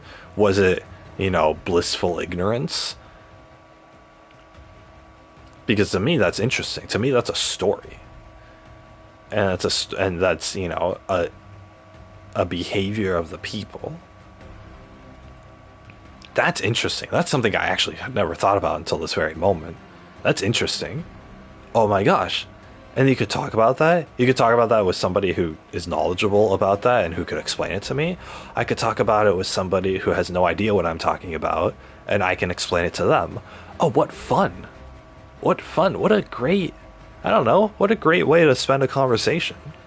That's something that's stimulating. Not, oh, the poor Ukrainians, we gotta help them. Oh, yeah, I heard that they're doing so poorly over there, and we gotta help them. Oh, I think we should help them. Am I the only one who's gonna say that we should help the poor Ukrainian refugees? It's like, shut the fuck up. Oh my god, you are so annoying. It's the same. It's the same. You're saying the same statement over and over again. And I go on the internet and that's the only statement that I see. Every advertisement, every blog post, every discussion is, oh, the poor Ukrainians, we gotta go help them. Oh, Vladimir Putin is so evil for trying to take over Ukraine and causing all these people to suffer. You don't know anything. You don't know anything. You're just sitting there from your privileged position, only spouting one sentence. You're only spouting one idea without even trying to take the time to understand anything else. Maybe Vladimir Putin isn't the next coming of Hitler like you think he is. Maybe this war was actually a little bit justified. Maybe the people suffering could have figured it out themselves. Could have proactively taken solutions. And I'm sure there were some Ukrainians who proactively took solutions. You can look at this from all different angles, but the fact is that most people are only looking at it from one angle, They're only looking at it from one angle, and it's whatever opinion they agree with. Because people have an opinion first before finding out information about what they're talking about. And that's the terrible thing. I think that's the epitome, that's the epitome of stupidity, is when you have no idea what you're talking about, but you look at one aspect of it and then form an opinion, and then don't change that opinion ever. You refuse to look at any other information because that's going to contradict your opinion. You think, oh, Ukrainian people are suffering. They lost their homes. Therefore, that's a bad thing, and I think war is bad. Whoopee-doo. Good job. You want the Nobel Peace Prize for your opinion? No, you're a basic bitch. It's like, you don't know any. It's like, yeah, okay, you can look at, there's a war going on and refugees, right? And obviously from the outside it looks like, okay, Russia is invading Ukraine. Therefore, Russia is the bad guy. They're the antagonizer, right? And you can form an opinion based off of that. That's totally fine. But but if you're going to hold that opinion, be willing to have a discussion about it.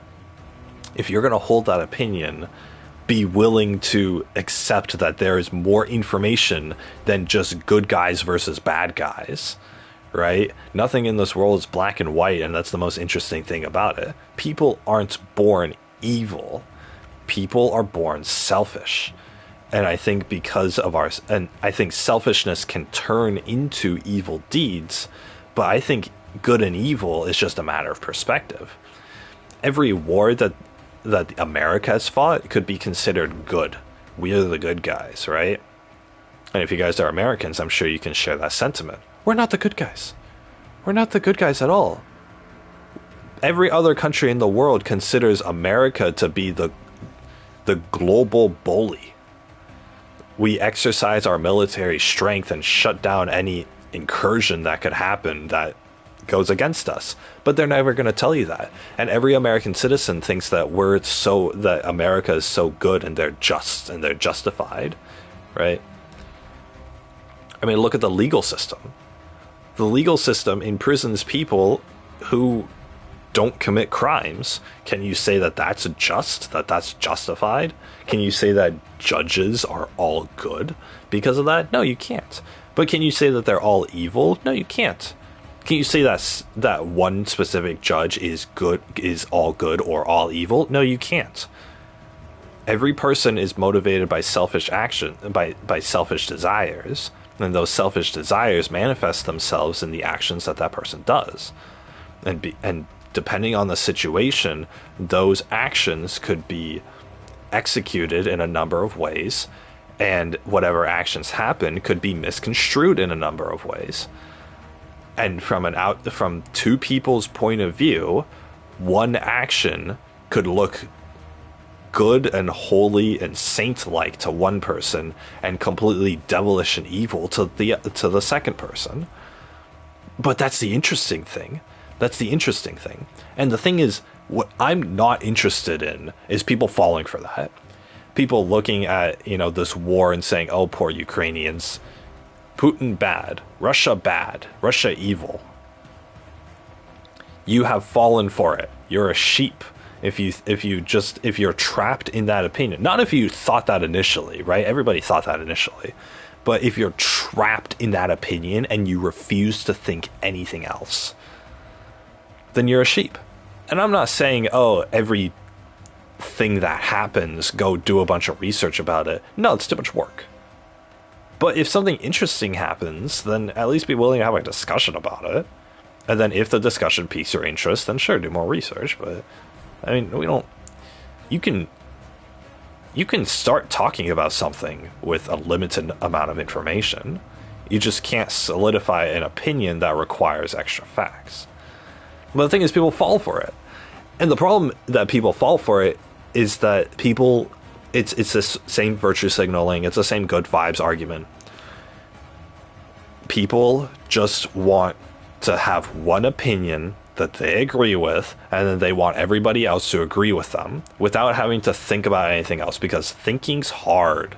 Oh no, I'm so stupid that thinking is so difficult, and I'd rather just sit here and think about nothing, right? It's like, holy crap. Who am I talking to? I've met people with like real mental disabilities who are willing to have more of a discussion than you are. Like, holy crap. Like, it's not a matter of intelligence, it's a matter of open-mindedness. And I'll draw it back to the open-mindedness. The whole point of life is to be open-minded. The whole point of life is to be able to look at things from a perspective and then be able to accept that, hey, maybe there's a different way I could look at this. Hey, maybe there's more information that could change my opinion. Hey, maybe there's, maybe other people disagree with me. Oh no, maybe other people disagree with me. What a tragedy, right? What a sin, right? I'm a Christian, I follow the Bible, and if you don't do what Jesus says, I'm going to throw rocks at you till you die. Right? What are we going back to the 1700s, to the freaking Salem witch trials? Like, oh, you're not of an acceptable opinion, so therefore you must die, right? You're not allowed in our community anymore. That's what we've devolved to. That's what we've devolved to. You think about like colonial times before, back in like the 1600s, it was in England, it was the Catholics versus the Protestants. The Catholics refused, they didn't accept the Protestants, and they kicked them out of society. And so all the Protestants, you guys know American history. All the Protestants left England because of religious persecution, right? They, oh, I'm not allowed to believe what I believe, so I'm going to go to America, right? But then in Native America, during the 1600s, all the Protestants came over here to the East Coast because they were persecuted, because they were kicked out of their original country by the Catholics who didn't tolerate their beliefs. And then what do the Protestants do? They set up their villages, and then they prosecute anybody who doesn't believe in their stuff. You don't go to church on Sundays? Well, good luck in the wilderness on your own. You're not allowed in our town. You don't pray to Jesus? Good luck on your own. We're not having you here. We're not going to have you in our society, right? The Protestants got kicked out and were looking for freedom, and then once they found that freedom, they did the same exact thing that their oppressors had done to them. It's complete hypocrisy, and it was out of closed-mindedness. If you don't agree with everything we say and you're not part of our in-group, you don't share our beliefs, you don't live how we tell you to, then you're getting kicked out or you're getting killed. One or the other. You're getting exiled or you're getting killed. Guess what the Catholics did to the Protestants who stayed in England? They got kicked out or they got killed. And then what did the Protestants do? Once they were kicked out and came to America, they did the same thing to anybody else who disagreed with them. It's insanity. So people are so basic. Human beings are so basic. But, that was 400 years ago. You'd think we'd be past that by now. You'd think that with the age of the internet and, the fact that there's so many diverse people and the end of racism and let's be tolerant of everybody, that people would have started opening their minds and being like, okay, maybe we can accept people who have different opinions than us. But nope. I mean, we're not killing people on the streets for having different opinions than us, although we're coming pretty close. But we're excluding people who are different than us from our social groups, from our places of employment, from, anything else, right? A big thing is social, right? If you aren't a social person, then you cannot participate in the social society because you are viewed as different than everybody else. Oh, that person is quiet and keeps to himself. What a weirdo. What a weirdo. That guy gives off bad vibes because he's not able to carry a conversation with us. Or he only wants to talk about one thing. What a weirdo. That's bad vibes. Oh, he doesn't smile at work either? We gotta get him out of here. He's a danger to us. It's the same exact thing. Witches were dangerous, so they were burned at the stake by the Protestants in 1600s. I'm dangerous because just like a witch, apparently because I don't talk that much at work and I keep to myself and I don't smile. So therefore I'm going to be kicked out of my company. Oh, we got to get him away. Oh, he's not qualified for the job because he's not a people person. Yada yada, right? It's the same exact thing. It's the same exact thing. And you can see it time and time again throughout history. And again, that's another story that's being told. What is pushing these people to be, and these people, they're no longer people to me at this point, right? If you're closed-minded, then you're not a human being to me, because human beings are defined by their free will, in my opinion. If you're not open-minded, you might as well have been born a duck. Because what do ducks do? They do the same thing as the other ducks do. What do pigeons do? They do the same thing as the other pigeons do, right? Pigeons don't have individual personalities. I mean, some of them do, but they don't differ from the group that much. Ducks don't differ from the group that much. Humans are defined by their ability to differ from each other, their ability to have individual personalities with individual beliefs, and to be able to be open-minded to other people's beliefs and be open-minded to being accepting of the fact that other people are different than them. That's what defines a human being. If a group of people is not able to do that, then they're no longer human beings to me. They're animals. And so I look at these animals as if, they're... I look at these animals that wear human skin as they're characters in a story. That's what it is. I don't necessarily consider them animals. I shouldn't really say that. But they're fictional beings to me, right? They're not the same kind of... They're not like... It's not like I dismiss their opinions or their humanity or anything like that, but they become... To me, they don't become like intellectual... They aren't intellectual beings that I can have a conversation with, right? Because obviously I can't have a conversation with these people because they're closed-minded and they won't accept me talking about anything that's not good vibes anyway, right? And these are extreme cases, obviously, right? I don't classify people in my life in this kind of way at all. But, from an outside perspective, when I look onto people far away from me, I look at them as characters in a story. I must have sounded really bigoted. I don't demean people's humanity at all. I don't see them as animals or anything like that. I misspoke.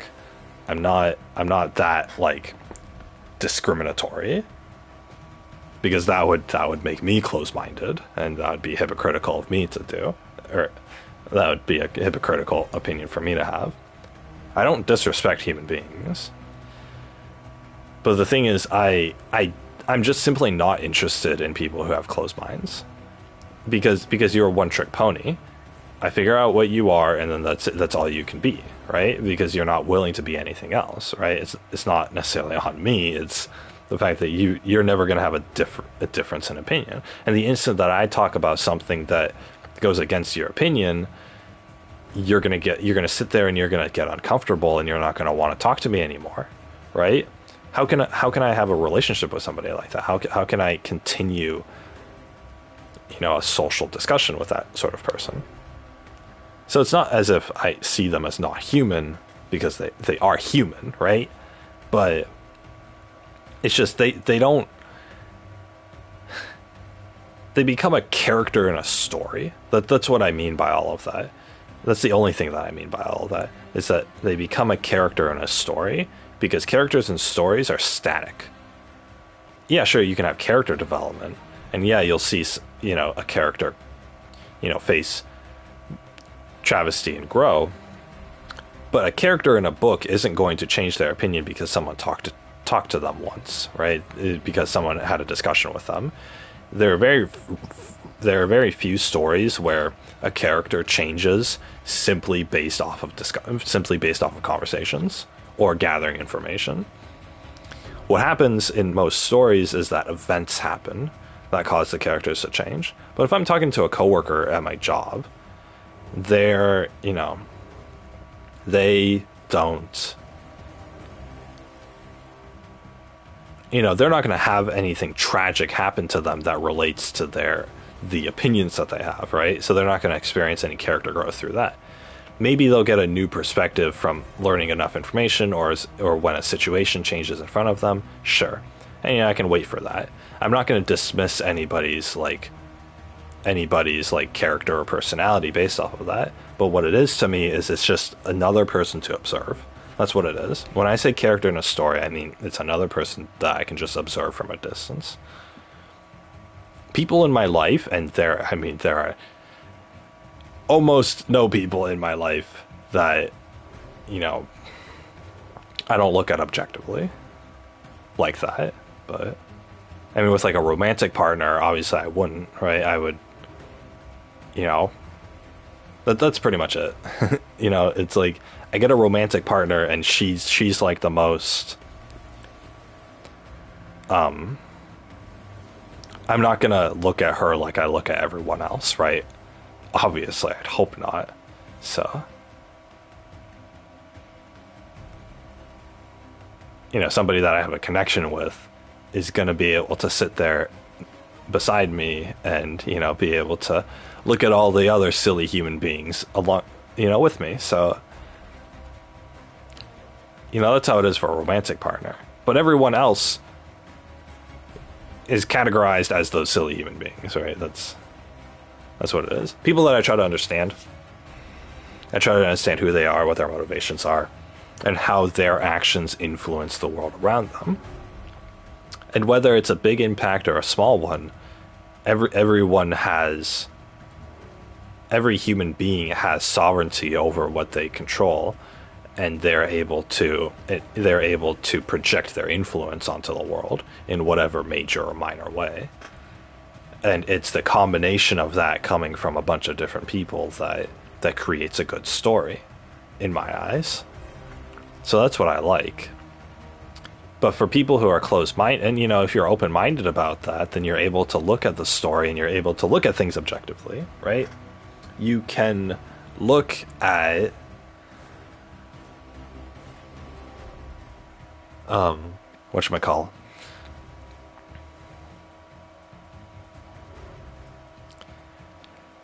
You can look at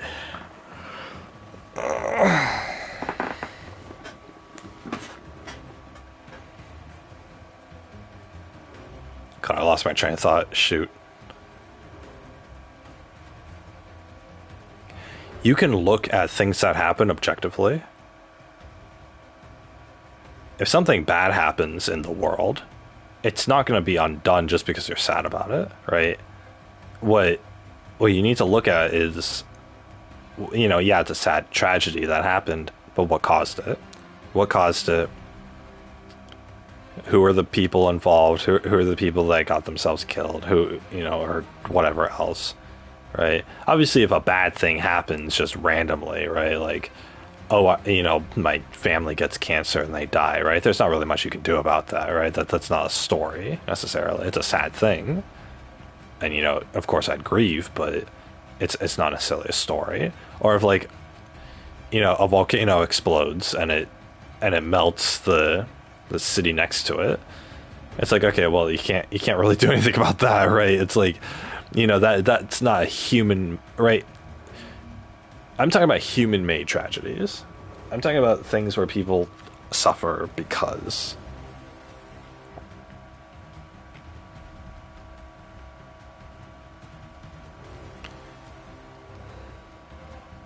I'm talking about things where people cause other people suffering.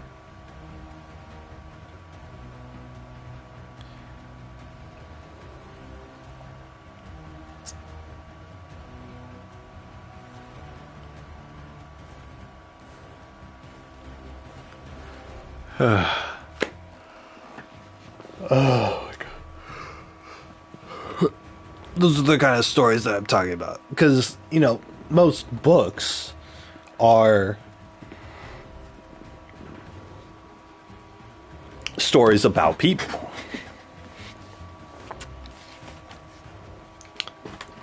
And that's what it is. So, I mean, it's just whatever. Anyway, My whole point with that, I'm not discriminating against anyone. I'm not dismissing anybody's humanity. I'm not even sitting here saying that, oh, I'm better than everybody else because I have such an open mind, right? I would never say that. I would never think that. That's the wrong thing to think, right? Because at that point, I'm a one-note character, and I'm just gonna be a character in a story, right? Oh, it's a typical, pseudo-intellectual guy sitting in his room, looking down on the world while he sits there and does nothing, right? That's the kind of story that is, and I know people like that too.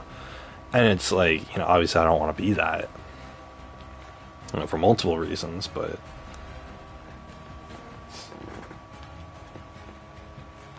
I don't know. Yeah, that's the thing. So I realize I'm a human, I'm part of society, and I have my own story to go through, right? Because, I'm trying to escape all of this, right? And I'm trying to minimize the impact. And it's because I have an understanding about the world around me that I'm pursuing an alternate lifestyle compared to other people. I realize I don't fit in to society's standards, to the status quo. And not only my personality and my social skills don't fit in, but also my desires and my way of life don't fit in as well. And so I have to find a new path, and I have to pursue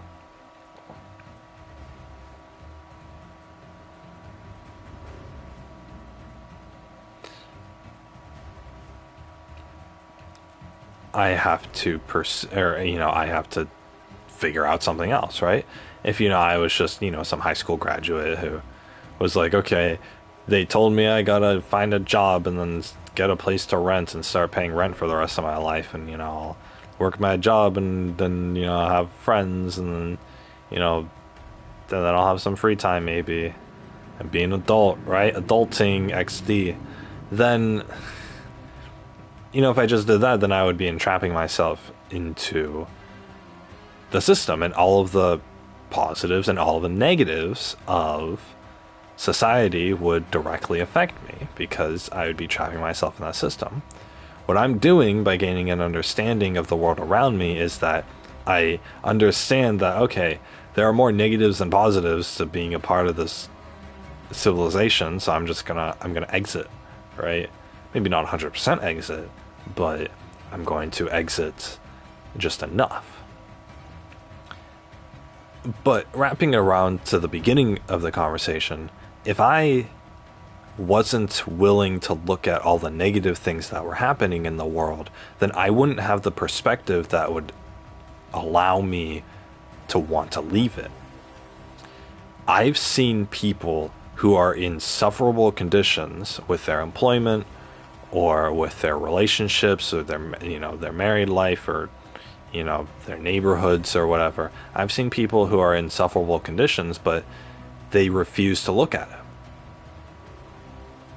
Their spouse hates them. Their job, they get treated poorly at their job, and they're on the verge of being fired. But they try to put on a smile, and they just nod their head, and they're like, "Yep, positive vibes here only. I don't want to think about my troubles." It's like, yeah, fine. You don't want to think about your troubles? Yeah, have a drink, whatever, right? But the problem with keeping that mentality consistently means that you are ignoring the very real problems that exist right in front of you, and that's an issue, right? Because you're not willing to recognize problems means that you're not willing to recognize alternate solutions to fixing those problems, which means that you're trapping yourself in one situation. There are plenty of people who live and die in this society just going through it, doing what they're told, and on their deathbed, they'll say, "I regret not doing something else." It's a sad way to end a life, that's for sure. You're sitting on your deathbed thinking about your regrets. And why do you regret? Because you never took the time to be open-minded about it. You never took the time to, say no to something. Because you only wanted to say yes because that was the most positive good vibes thing to do at that time. Everybody else says get a job, get a family, whatever, right? That's the normal thing. Get a house. Then you nod your head and you say, yeah, that sounds great. I'm gonna have positive vibes just like everybody else. I'm gonna have good vibes, and I'm gonna do all this, and even if it's tough, I'm not gonna complain. It's like, yeah, that's great for a task in a moment, but you're basing your whole life around that. What if the thing you're doing isn't what you want? I mean, you've already basically admitted it in the beginning that, you know, you had to be told to do this by somebody else. So obviously it wasn't your own desire. It's just something that you think needs to be done, and you're just trying to wear a smile as you go through that, right? Obviously, if you're trapped in a bad situation, then you can't get out of it. And you know you have no choice but to smile, but there's got to be an end date, right? If there's no end date to your suffering, then it's time to neck yourself. It's, you know, because it's not going to get any better, right? But a lot of people are smiling and nodding their head, and they're trying to be positive, and they come home from work and pop some antidepressants in their mouth, and then they drink some alcohol, and you know, every night, and that gets them, and you know, that gets them through an otherwise sufferable life. But it's like, why are you putting yourself in a position to do that in the first place? Well, it's because they're nodding their head and they're saying yes. It's because if they complained about it, then they would be a negative person. If they complain about it, then they would be they would have bad vibes. That's what it is. I'm not saying that it's those words that drive people to trap themselves into sufferable conditions. I'm not saying that at all. I'm saying it's that mentality that allows people to not think of alternate solutions. It's that mentality that causes people to trap themselves in a lack of foresight and a lack of thinking ahead, trying to figure this out. Because yeah, it's depressing if, you know, you're living a sufferable life and you see that somebody else is living a life better, and you have to recognize that, hey, I could have had that life too. I'd have made different choices. Hey, I could have had that. I could have that life right now if I put in a little effort. That's a negative thought, because you're not going to put in that effort. Most people aren't going to put in the effort. Most people don't want to leave their indoor plumbing. Most people don't want to, you know, have to think about a life where they aren't given everything. You know, they work a job and they earn dollar bills, and then they can go buy whatever they want, right? Oh no, no more McDonald's. Oh no, no more KFC. Oh no, I can't just go out and buy the new thing on Amazon. I guess you wouldn't have to go out for that, but you guys get the point. I can't just do whatever I want. I can't just buy whatever I want. I have to restrict myself. Well, that's not good vibes.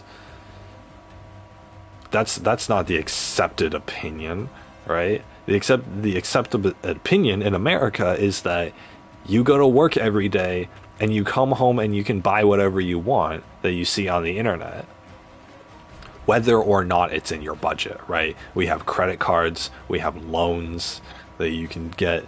You know, every expensive item out there has a payment plan. They offered me a payment plan for my TV. It's like, I wouldn't have bought my TV if I didn't have the money to buy it.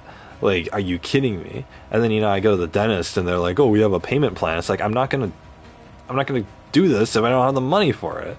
I'm not gonna get in a payment plan. And, you know, even my own mother will suggest, you know, I'll complain to her. I'm like, dental work is so expensive. And her immediate response every time is, yeah, but they have payment plans, they have care credit. And I respond to her, that doesn't mean that it's going to be any less expensive. I'm still going to have to pay that much money. And she's like, yeah, but it won't be that much every month. I'm like, yeah, it's still, you know, just because I lose just because I'm going to lose $1,000 2 years from now doesn't mean, compared to today, doesn't mean that I'm not losing $1,000, right? You know, at the very least, I'm pushing that problem onto my future self. And then she's just like, well, you just got to work for the money. And I'm like, yeah, if I worked for the money, I would want to spend that money on other things. I don't want to have to pay 10 grand to get, you know, my teeth fixed. I'd rather spend 10 grand on building materials for my own house. I'd rather spend 10 grand on an upgraded plot of land for me to put my house on. I'd rather spend 10 grand getting a farm set up. Not on freaking doing root canals that a dentist says I need to do, right? Worst comes to worst, I can just get all my teeth pulled and then get dentures, right? I'd rather do that than screw up my future. So it's a point where, but then, you know, I'll bring up to her, I'll be like, you know, other countries get free dental care. In fact, if I went to Mexico right now, I would pay a tenth of the price for all of this work. Why is it so expensive in America?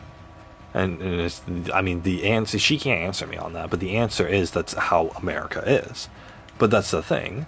Everybody who's going to the dentist with no insurance and who's paying full price for dental work, myself included, we're not looking and proactively taking the opportunity to get this done somewhere else.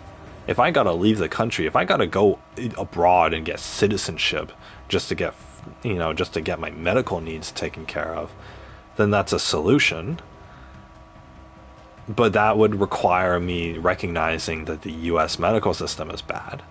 And that's a negative thought, right? That's a point of contention. That's something to complain about. That's a point of political debate, is about the US medical system.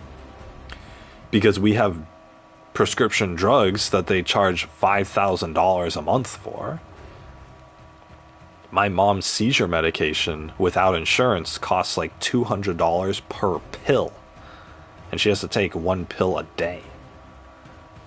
How can you afford $200 a day? Who can afford that? Why would you go to work for the entire day and make just barely enough money to afford your medication? Holy crap. Talk about a life of servitude, right? What are you gonna, bow down to your masters and hope that they fill your dog dish with human slop so you have the privilege to eat today too? Like, you're subjecting yourself to that kind of slavery at that point. But again, these are all negative discussions. People wrapping it around to the topic of this discussion. People who spout positive vibes only and who aren't willing to think about anything negative in their lives, they aren't able to recognize any of these bad things that are happening directly to them. And because they're not willing to recognize any of that, then they're not able to prevent bad things from happening to them. And then they're going to have a fake smile on their fake face, for so many years until all the problems stack up and it's too much for them to bear. And they're going to start taking antidepressants in order to try to suppress these negative feelings of what's really just awareness of their situation, right? Recognizing, being aware that you're in a shitty situation is a depressing thing. But you don't take antidepressants to avoid thinking about your depressing life. You fix your depressing life so it's not so depressing anymore, right? That's what you do. If I was kicked out of my house and all of my savings was liquidized and gone, and I had nothing to my name other than the clothes on my back, I would still never put myself in a position where I would be so depressed as to need drugs in order to remedy that. I would be looking at options. I would be recognizing the negative situation I'm in, and then be looking towards solutions in order to solve it. Yeah, I'm gonna have to sleep on the street for a couple months. Yeah, I'm gonna have to, beg for food. But I'm going to do what I need to do in order to get back up on my feet and be able to eventually get myself in a good position. I'm going to take any opportunity that I can. I'm going to, do whatever I need to in order to fix that. But the first thing in order to do that is to recognize that I'm in a bad situation, not to ignore it by taking antidepressants or by drinking every night or by doing drugs. Why do you guys think that a lot of homeless people have drug addictions? It's because they're trying to escape the negative aspects of their life. what you never hear about is the people who used to be homeless, but who got themselves up on their feet and got out of that. You never hear about that. Why do you never hear about people doing that? I mean, I don't know why you don't hear about it. Well, you don't hear about it because they didn't need to get on drugs in order to do that.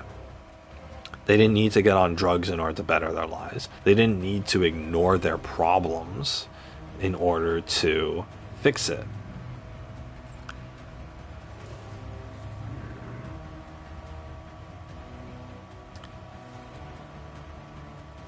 So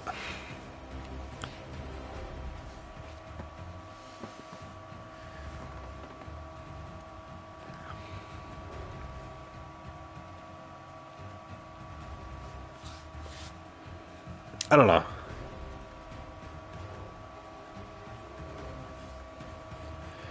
It's so okay, look, it's what's the point of this? People who only spout positive vibes are typically people who only spout positive vibes, right? Are the ones who ignore all of the bad things that happen in the world because they just don't want to think about it, right? Ignorance is bliss. They're typically in a privileged position where they don't have to think about anything negative, or they're not in a privileged position where they're just ignoring all of the problems that are happening around them. Or maybe they have the same opinion as each other, and they're just trying to circle jerk about that or whatever, right? And I don't know. And I'm not bashing on people who have positive vibes. I'm bashing on people who only have positive vibes. I'm bashing on people who aren't willing to look at the world with an open mind and have discussions that might be a little painful, or have discussions that might be a little negative. That's what it is. Again, I love people who have positive vibes. I truly think that a relationship where one person's super happy all the time and one person's calm and mellow all the time, I think a partnership like that really works. But it takes the person who's super happy to be accepting and open and willing to not be happy 100% of the time, right? They're going to have the bad moments. They're going to struggle. They're going to have to go through life. And, fickle people let the simplest struggles ruin their relationships. I don't want to have to go through this, so we should break up. That sort of thing.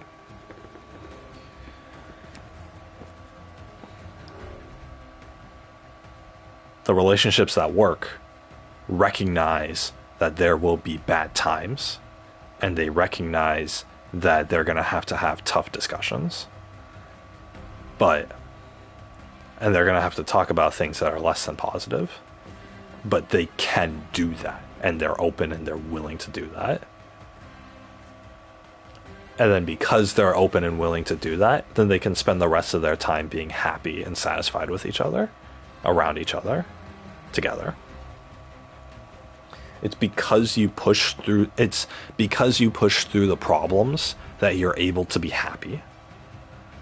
Because again, you won't appreciate the good times without experiencing some bad times. There needs to be a balance. And the balance can be 100 to 1. But there's gotta be a little of both. Right? So anyway. People who spout like, oh, good vibes only here.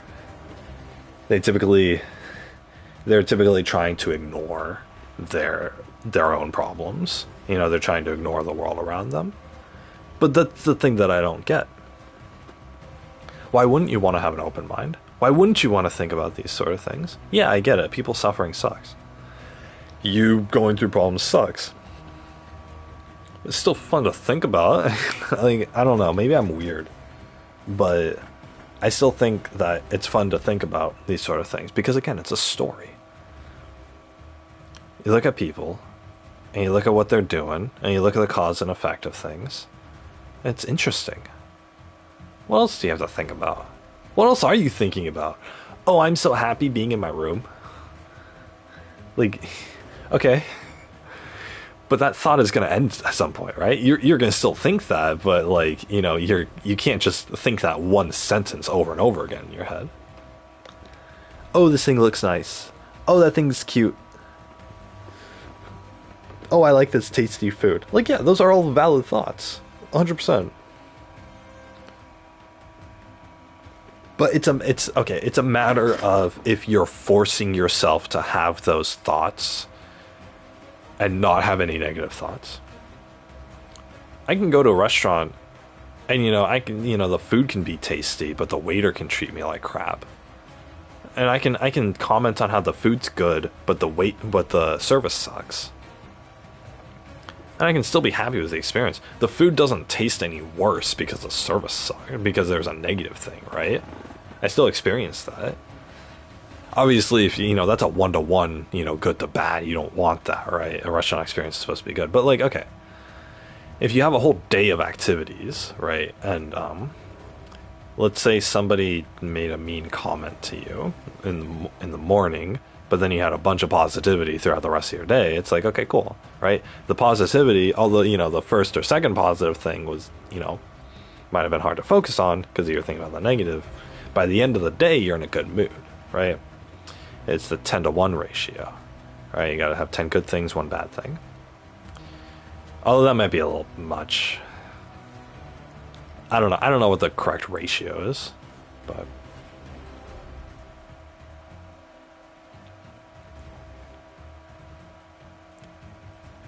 you can still be happy even if bad things happen to you. Like that's my whole point. You can still be happy even if there's negativity in the world, or even if you have negativity, you can still be happy, right? You just got to find things that make you happy. God, I swear to God, the entire world around me could be burning down, and people could be screaming in agony, and I myself could be set on fire. But if I have a girl who loves me wrapped around my arms, then I'm not gonna care. like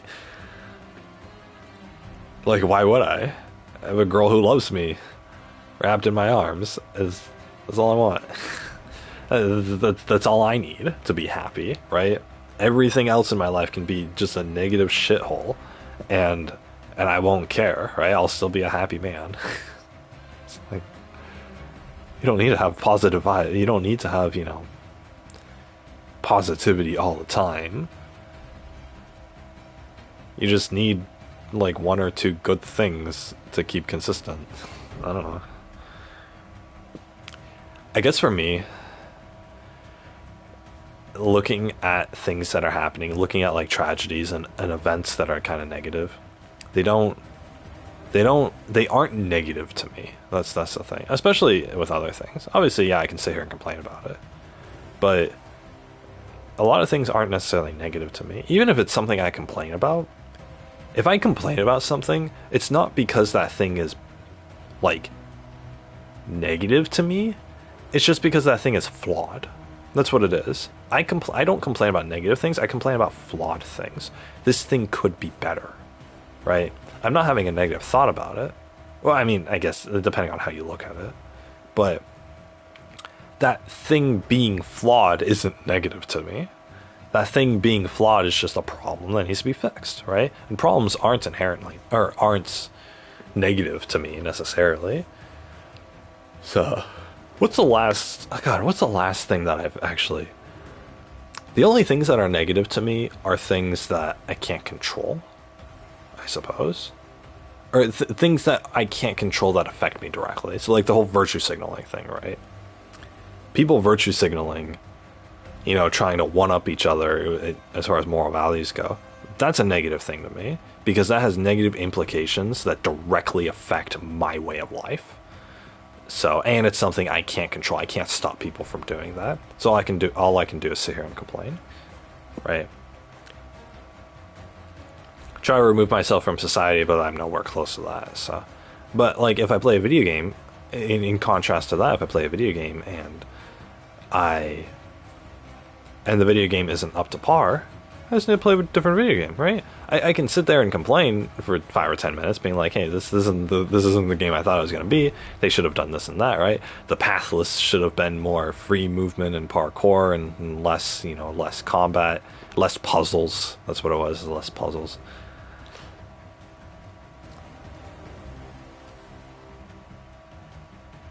So, I could complain. I could complain about that for 10 minutes. But then I'll be like, but then at the end of it, and I think I was with the Pathless game, at the end of it, I was like, oh well, I have all these complaints. This isn't the game I wanted it to be. Sucks, right? It is what it is. And I took out the disc, I returned it to GameFly, and I just started up another game.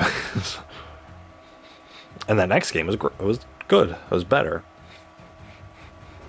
I don't remember what game I played after that, but still, it was like I had a better experience playing a better game, right? And if that game wasn't good, then I'd complain about it, and then I'd switch to another game. It wasn't negative, right? I didn't put in the Pathless and have a bad time.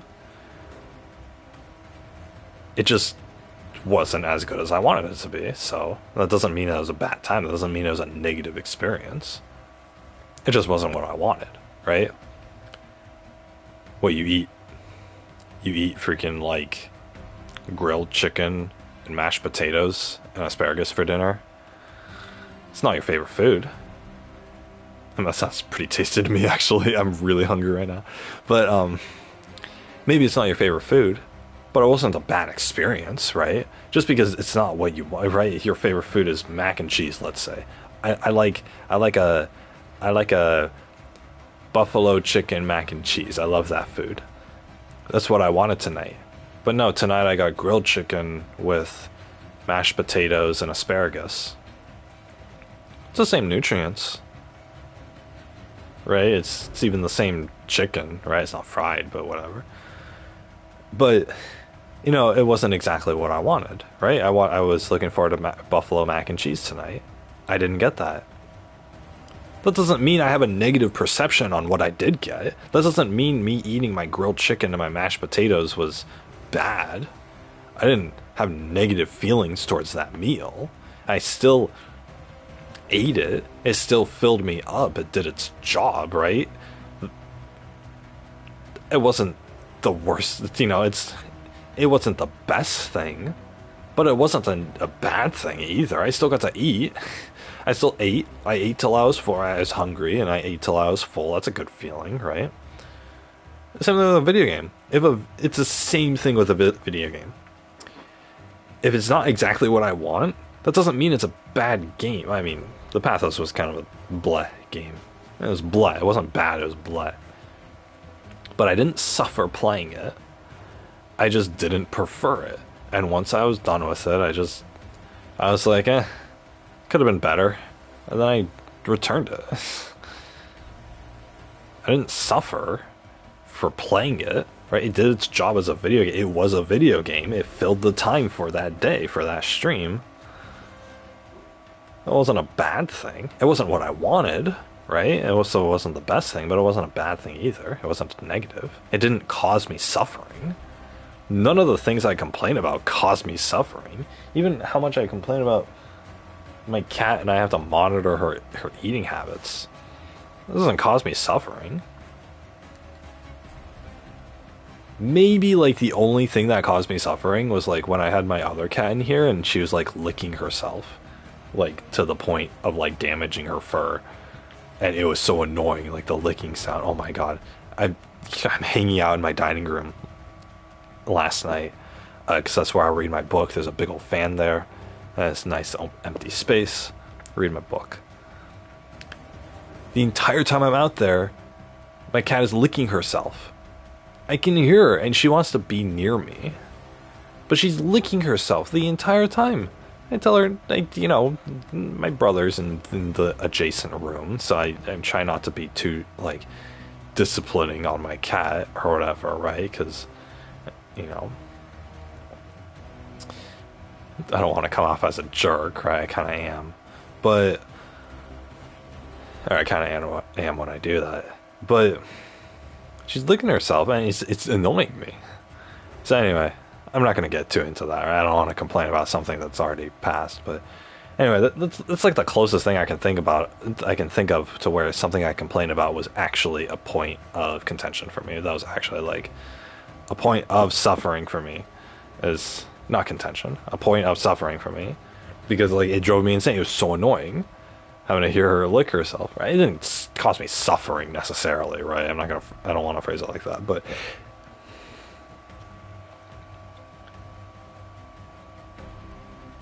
yeah, I mean that's pretty much the only thing. I mean it's like it's hot, I guess. If I complain about the heat, then I'm probably suffering from that, right? It's just annoying. It's not like I'm in pain or anything, right? It's just annoying.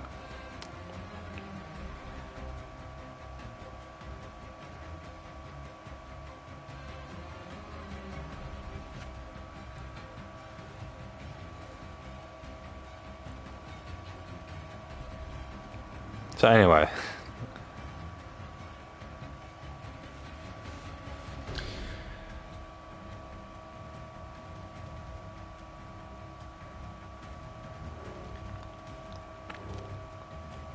what was I saying? Oh yeah, God, I spaced out again.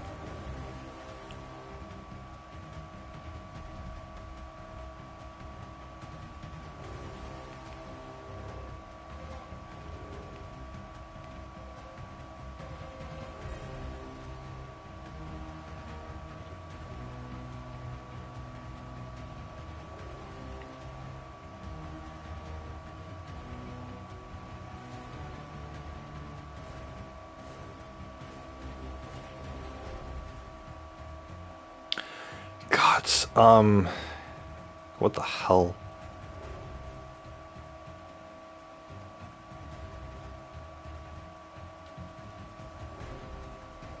I am just spacing out. Oh my God, I can't focus right now. I was talking about complaining. Yeah, just oh my God. I started thinking about something and my mind is all scattered now. Ugh. It's like if you saw like a glass crystal start to form in front of you, but then you were like, okay, I don't want this here. And so you tried to get rid of it, but obviously it's gonna stay stationary. And you tried to like swat it away, and it just shattered into a million pieces. That's what it was. I was starting to form a thought, and I was starting to go along a thought sequence in my head, and then I was like, okay, I gotta, I'm spacing out. I gotta get back on track, and I tried to disperse the thought, right, to get rid of it, and it just the entire thought process just shattered, and now I have scattered pieces of my thought process of that thing, just like in different places in my brain. It's or just like just all went in different directions. Now it's all out of order. I can't get back on track. Shit. Wow. Okay, what was I saying? This, like the glass shards will go away if I just get back on track. Yeah. Anyway, so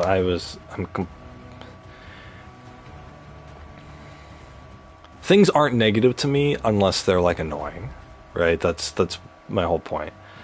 So, but if I complain about something, it's not because it's annoying. I complain about things that are flawed. If that flaw causes an annoyance, then sure, it becomes a negative thing. But most things that I complain about aren't that. What I complain about? Like earlier today, I complained about how, oh, they didn't... I want the old map for Call of Duty to play on because I don't know the new map. I think it's a flawed thing because I don't get to play my old map. But it's not like annoying necessarily, right? You play a game to learn the game and then you get better at it, right? I just don't want to sit here and learn Warzone, which means I can go to a different game, right? So it's not an annoyance at all. It's just a flaw that I just don't want to deal with. So I'm just going to go on to the next game. The reason why I haven't gone on to the next game is because I've been talking, obviously, but yeah. I just, I don't know, that's what it is. I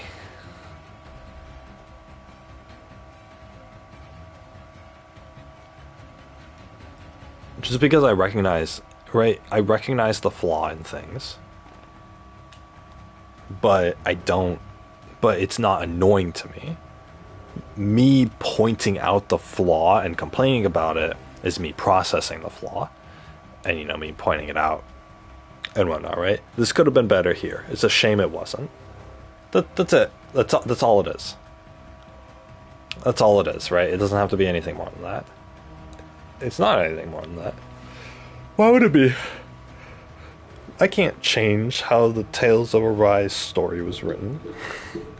I can't stop the Russian war from going on.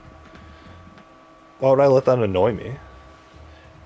It's in the same vein that, like, the good vibes people don't let negative things enter their lives. I don't let things annoy me.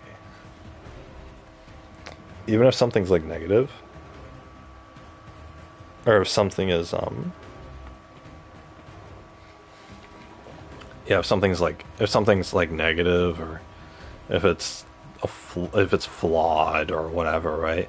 I don't let it bother me. Most of the time I don't let it bother me, which is why I'm able to complain about stuff. But that's the thing. It's people's impression, and it comes back to that too, right? With the whole facial expressions thing. Just because you look pissed off doesn't mean you actually are. In the same sense, just because I complain about something doesn't mean that I'm bothered by it, or it doesn't mean that I'm annoyed by it, let's say, or that I'm angry at it, or that I feel negative now because of its existence, right? Most people who complain about stuff only complain about things that are annoying or that cause them suffering in whatever form.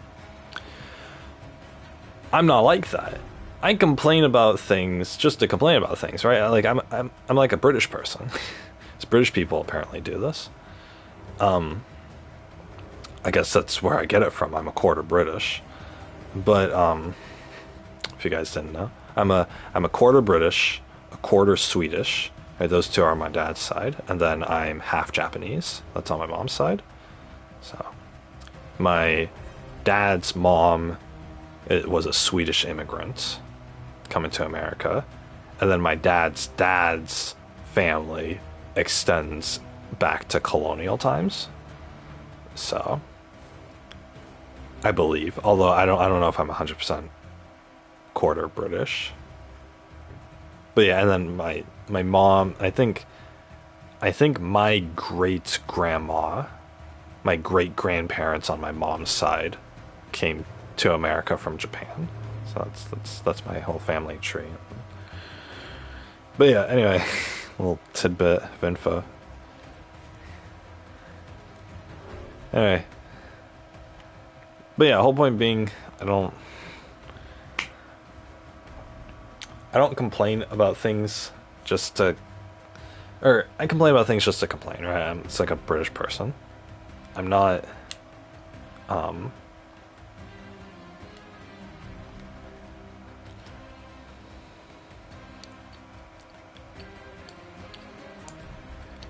yeah, I complain about things just to complain. I don't, or just to process the flaw in things, because I see the flaw in things, but I don't let myself get annoyed at it, right? Just like a good vibes person, I don't let negativity enter my mind from it, for the most part. So that's what it is. But yeah, so I think a lot of people don't understand that, because people think that complaining about something is inherently negative, and in my opinion it's not. In my opinion, it's not the best thing, but you just deal with it. That's what it is. I'm not complaining about something because I can't deal with it. I'm just complaining about something because it's not perfect. And I'd prefer things to be perfect, right? That's the definition of perfect, but I'm not gonna let an imperfect thing ruin my experience, right? Because most things are imperfect. So, but yeah, I guess, yeah. So, me complaining about something isn't me being negative. It's just me talking about the flaws in something, which is what I notice, right? Because there's only so much complimenting you can do. So, but whatever. I guess that's the fact that I only do that probably is a testament to how poor my social skills are. So I can't have conversations with people about anything. So all all this is really good for is if I were to put up rant videos on YouTube. So, which is I guess what this stream is. So. But yeah, anyway, I'm gonna switch to Slay the Spire. I'm gonna get some food, and then I'm gonna switch to Slay the Spire, and we'll play that. So, but I might take a half an hour to eat or so. So I'll be back then. So yeah. But yeah. Anyway, guys, I'll be back in like a half an hour to an hour or so. And then we'll be playing a different game. So yeah, be right back, guys. Take care for now. Take care for now.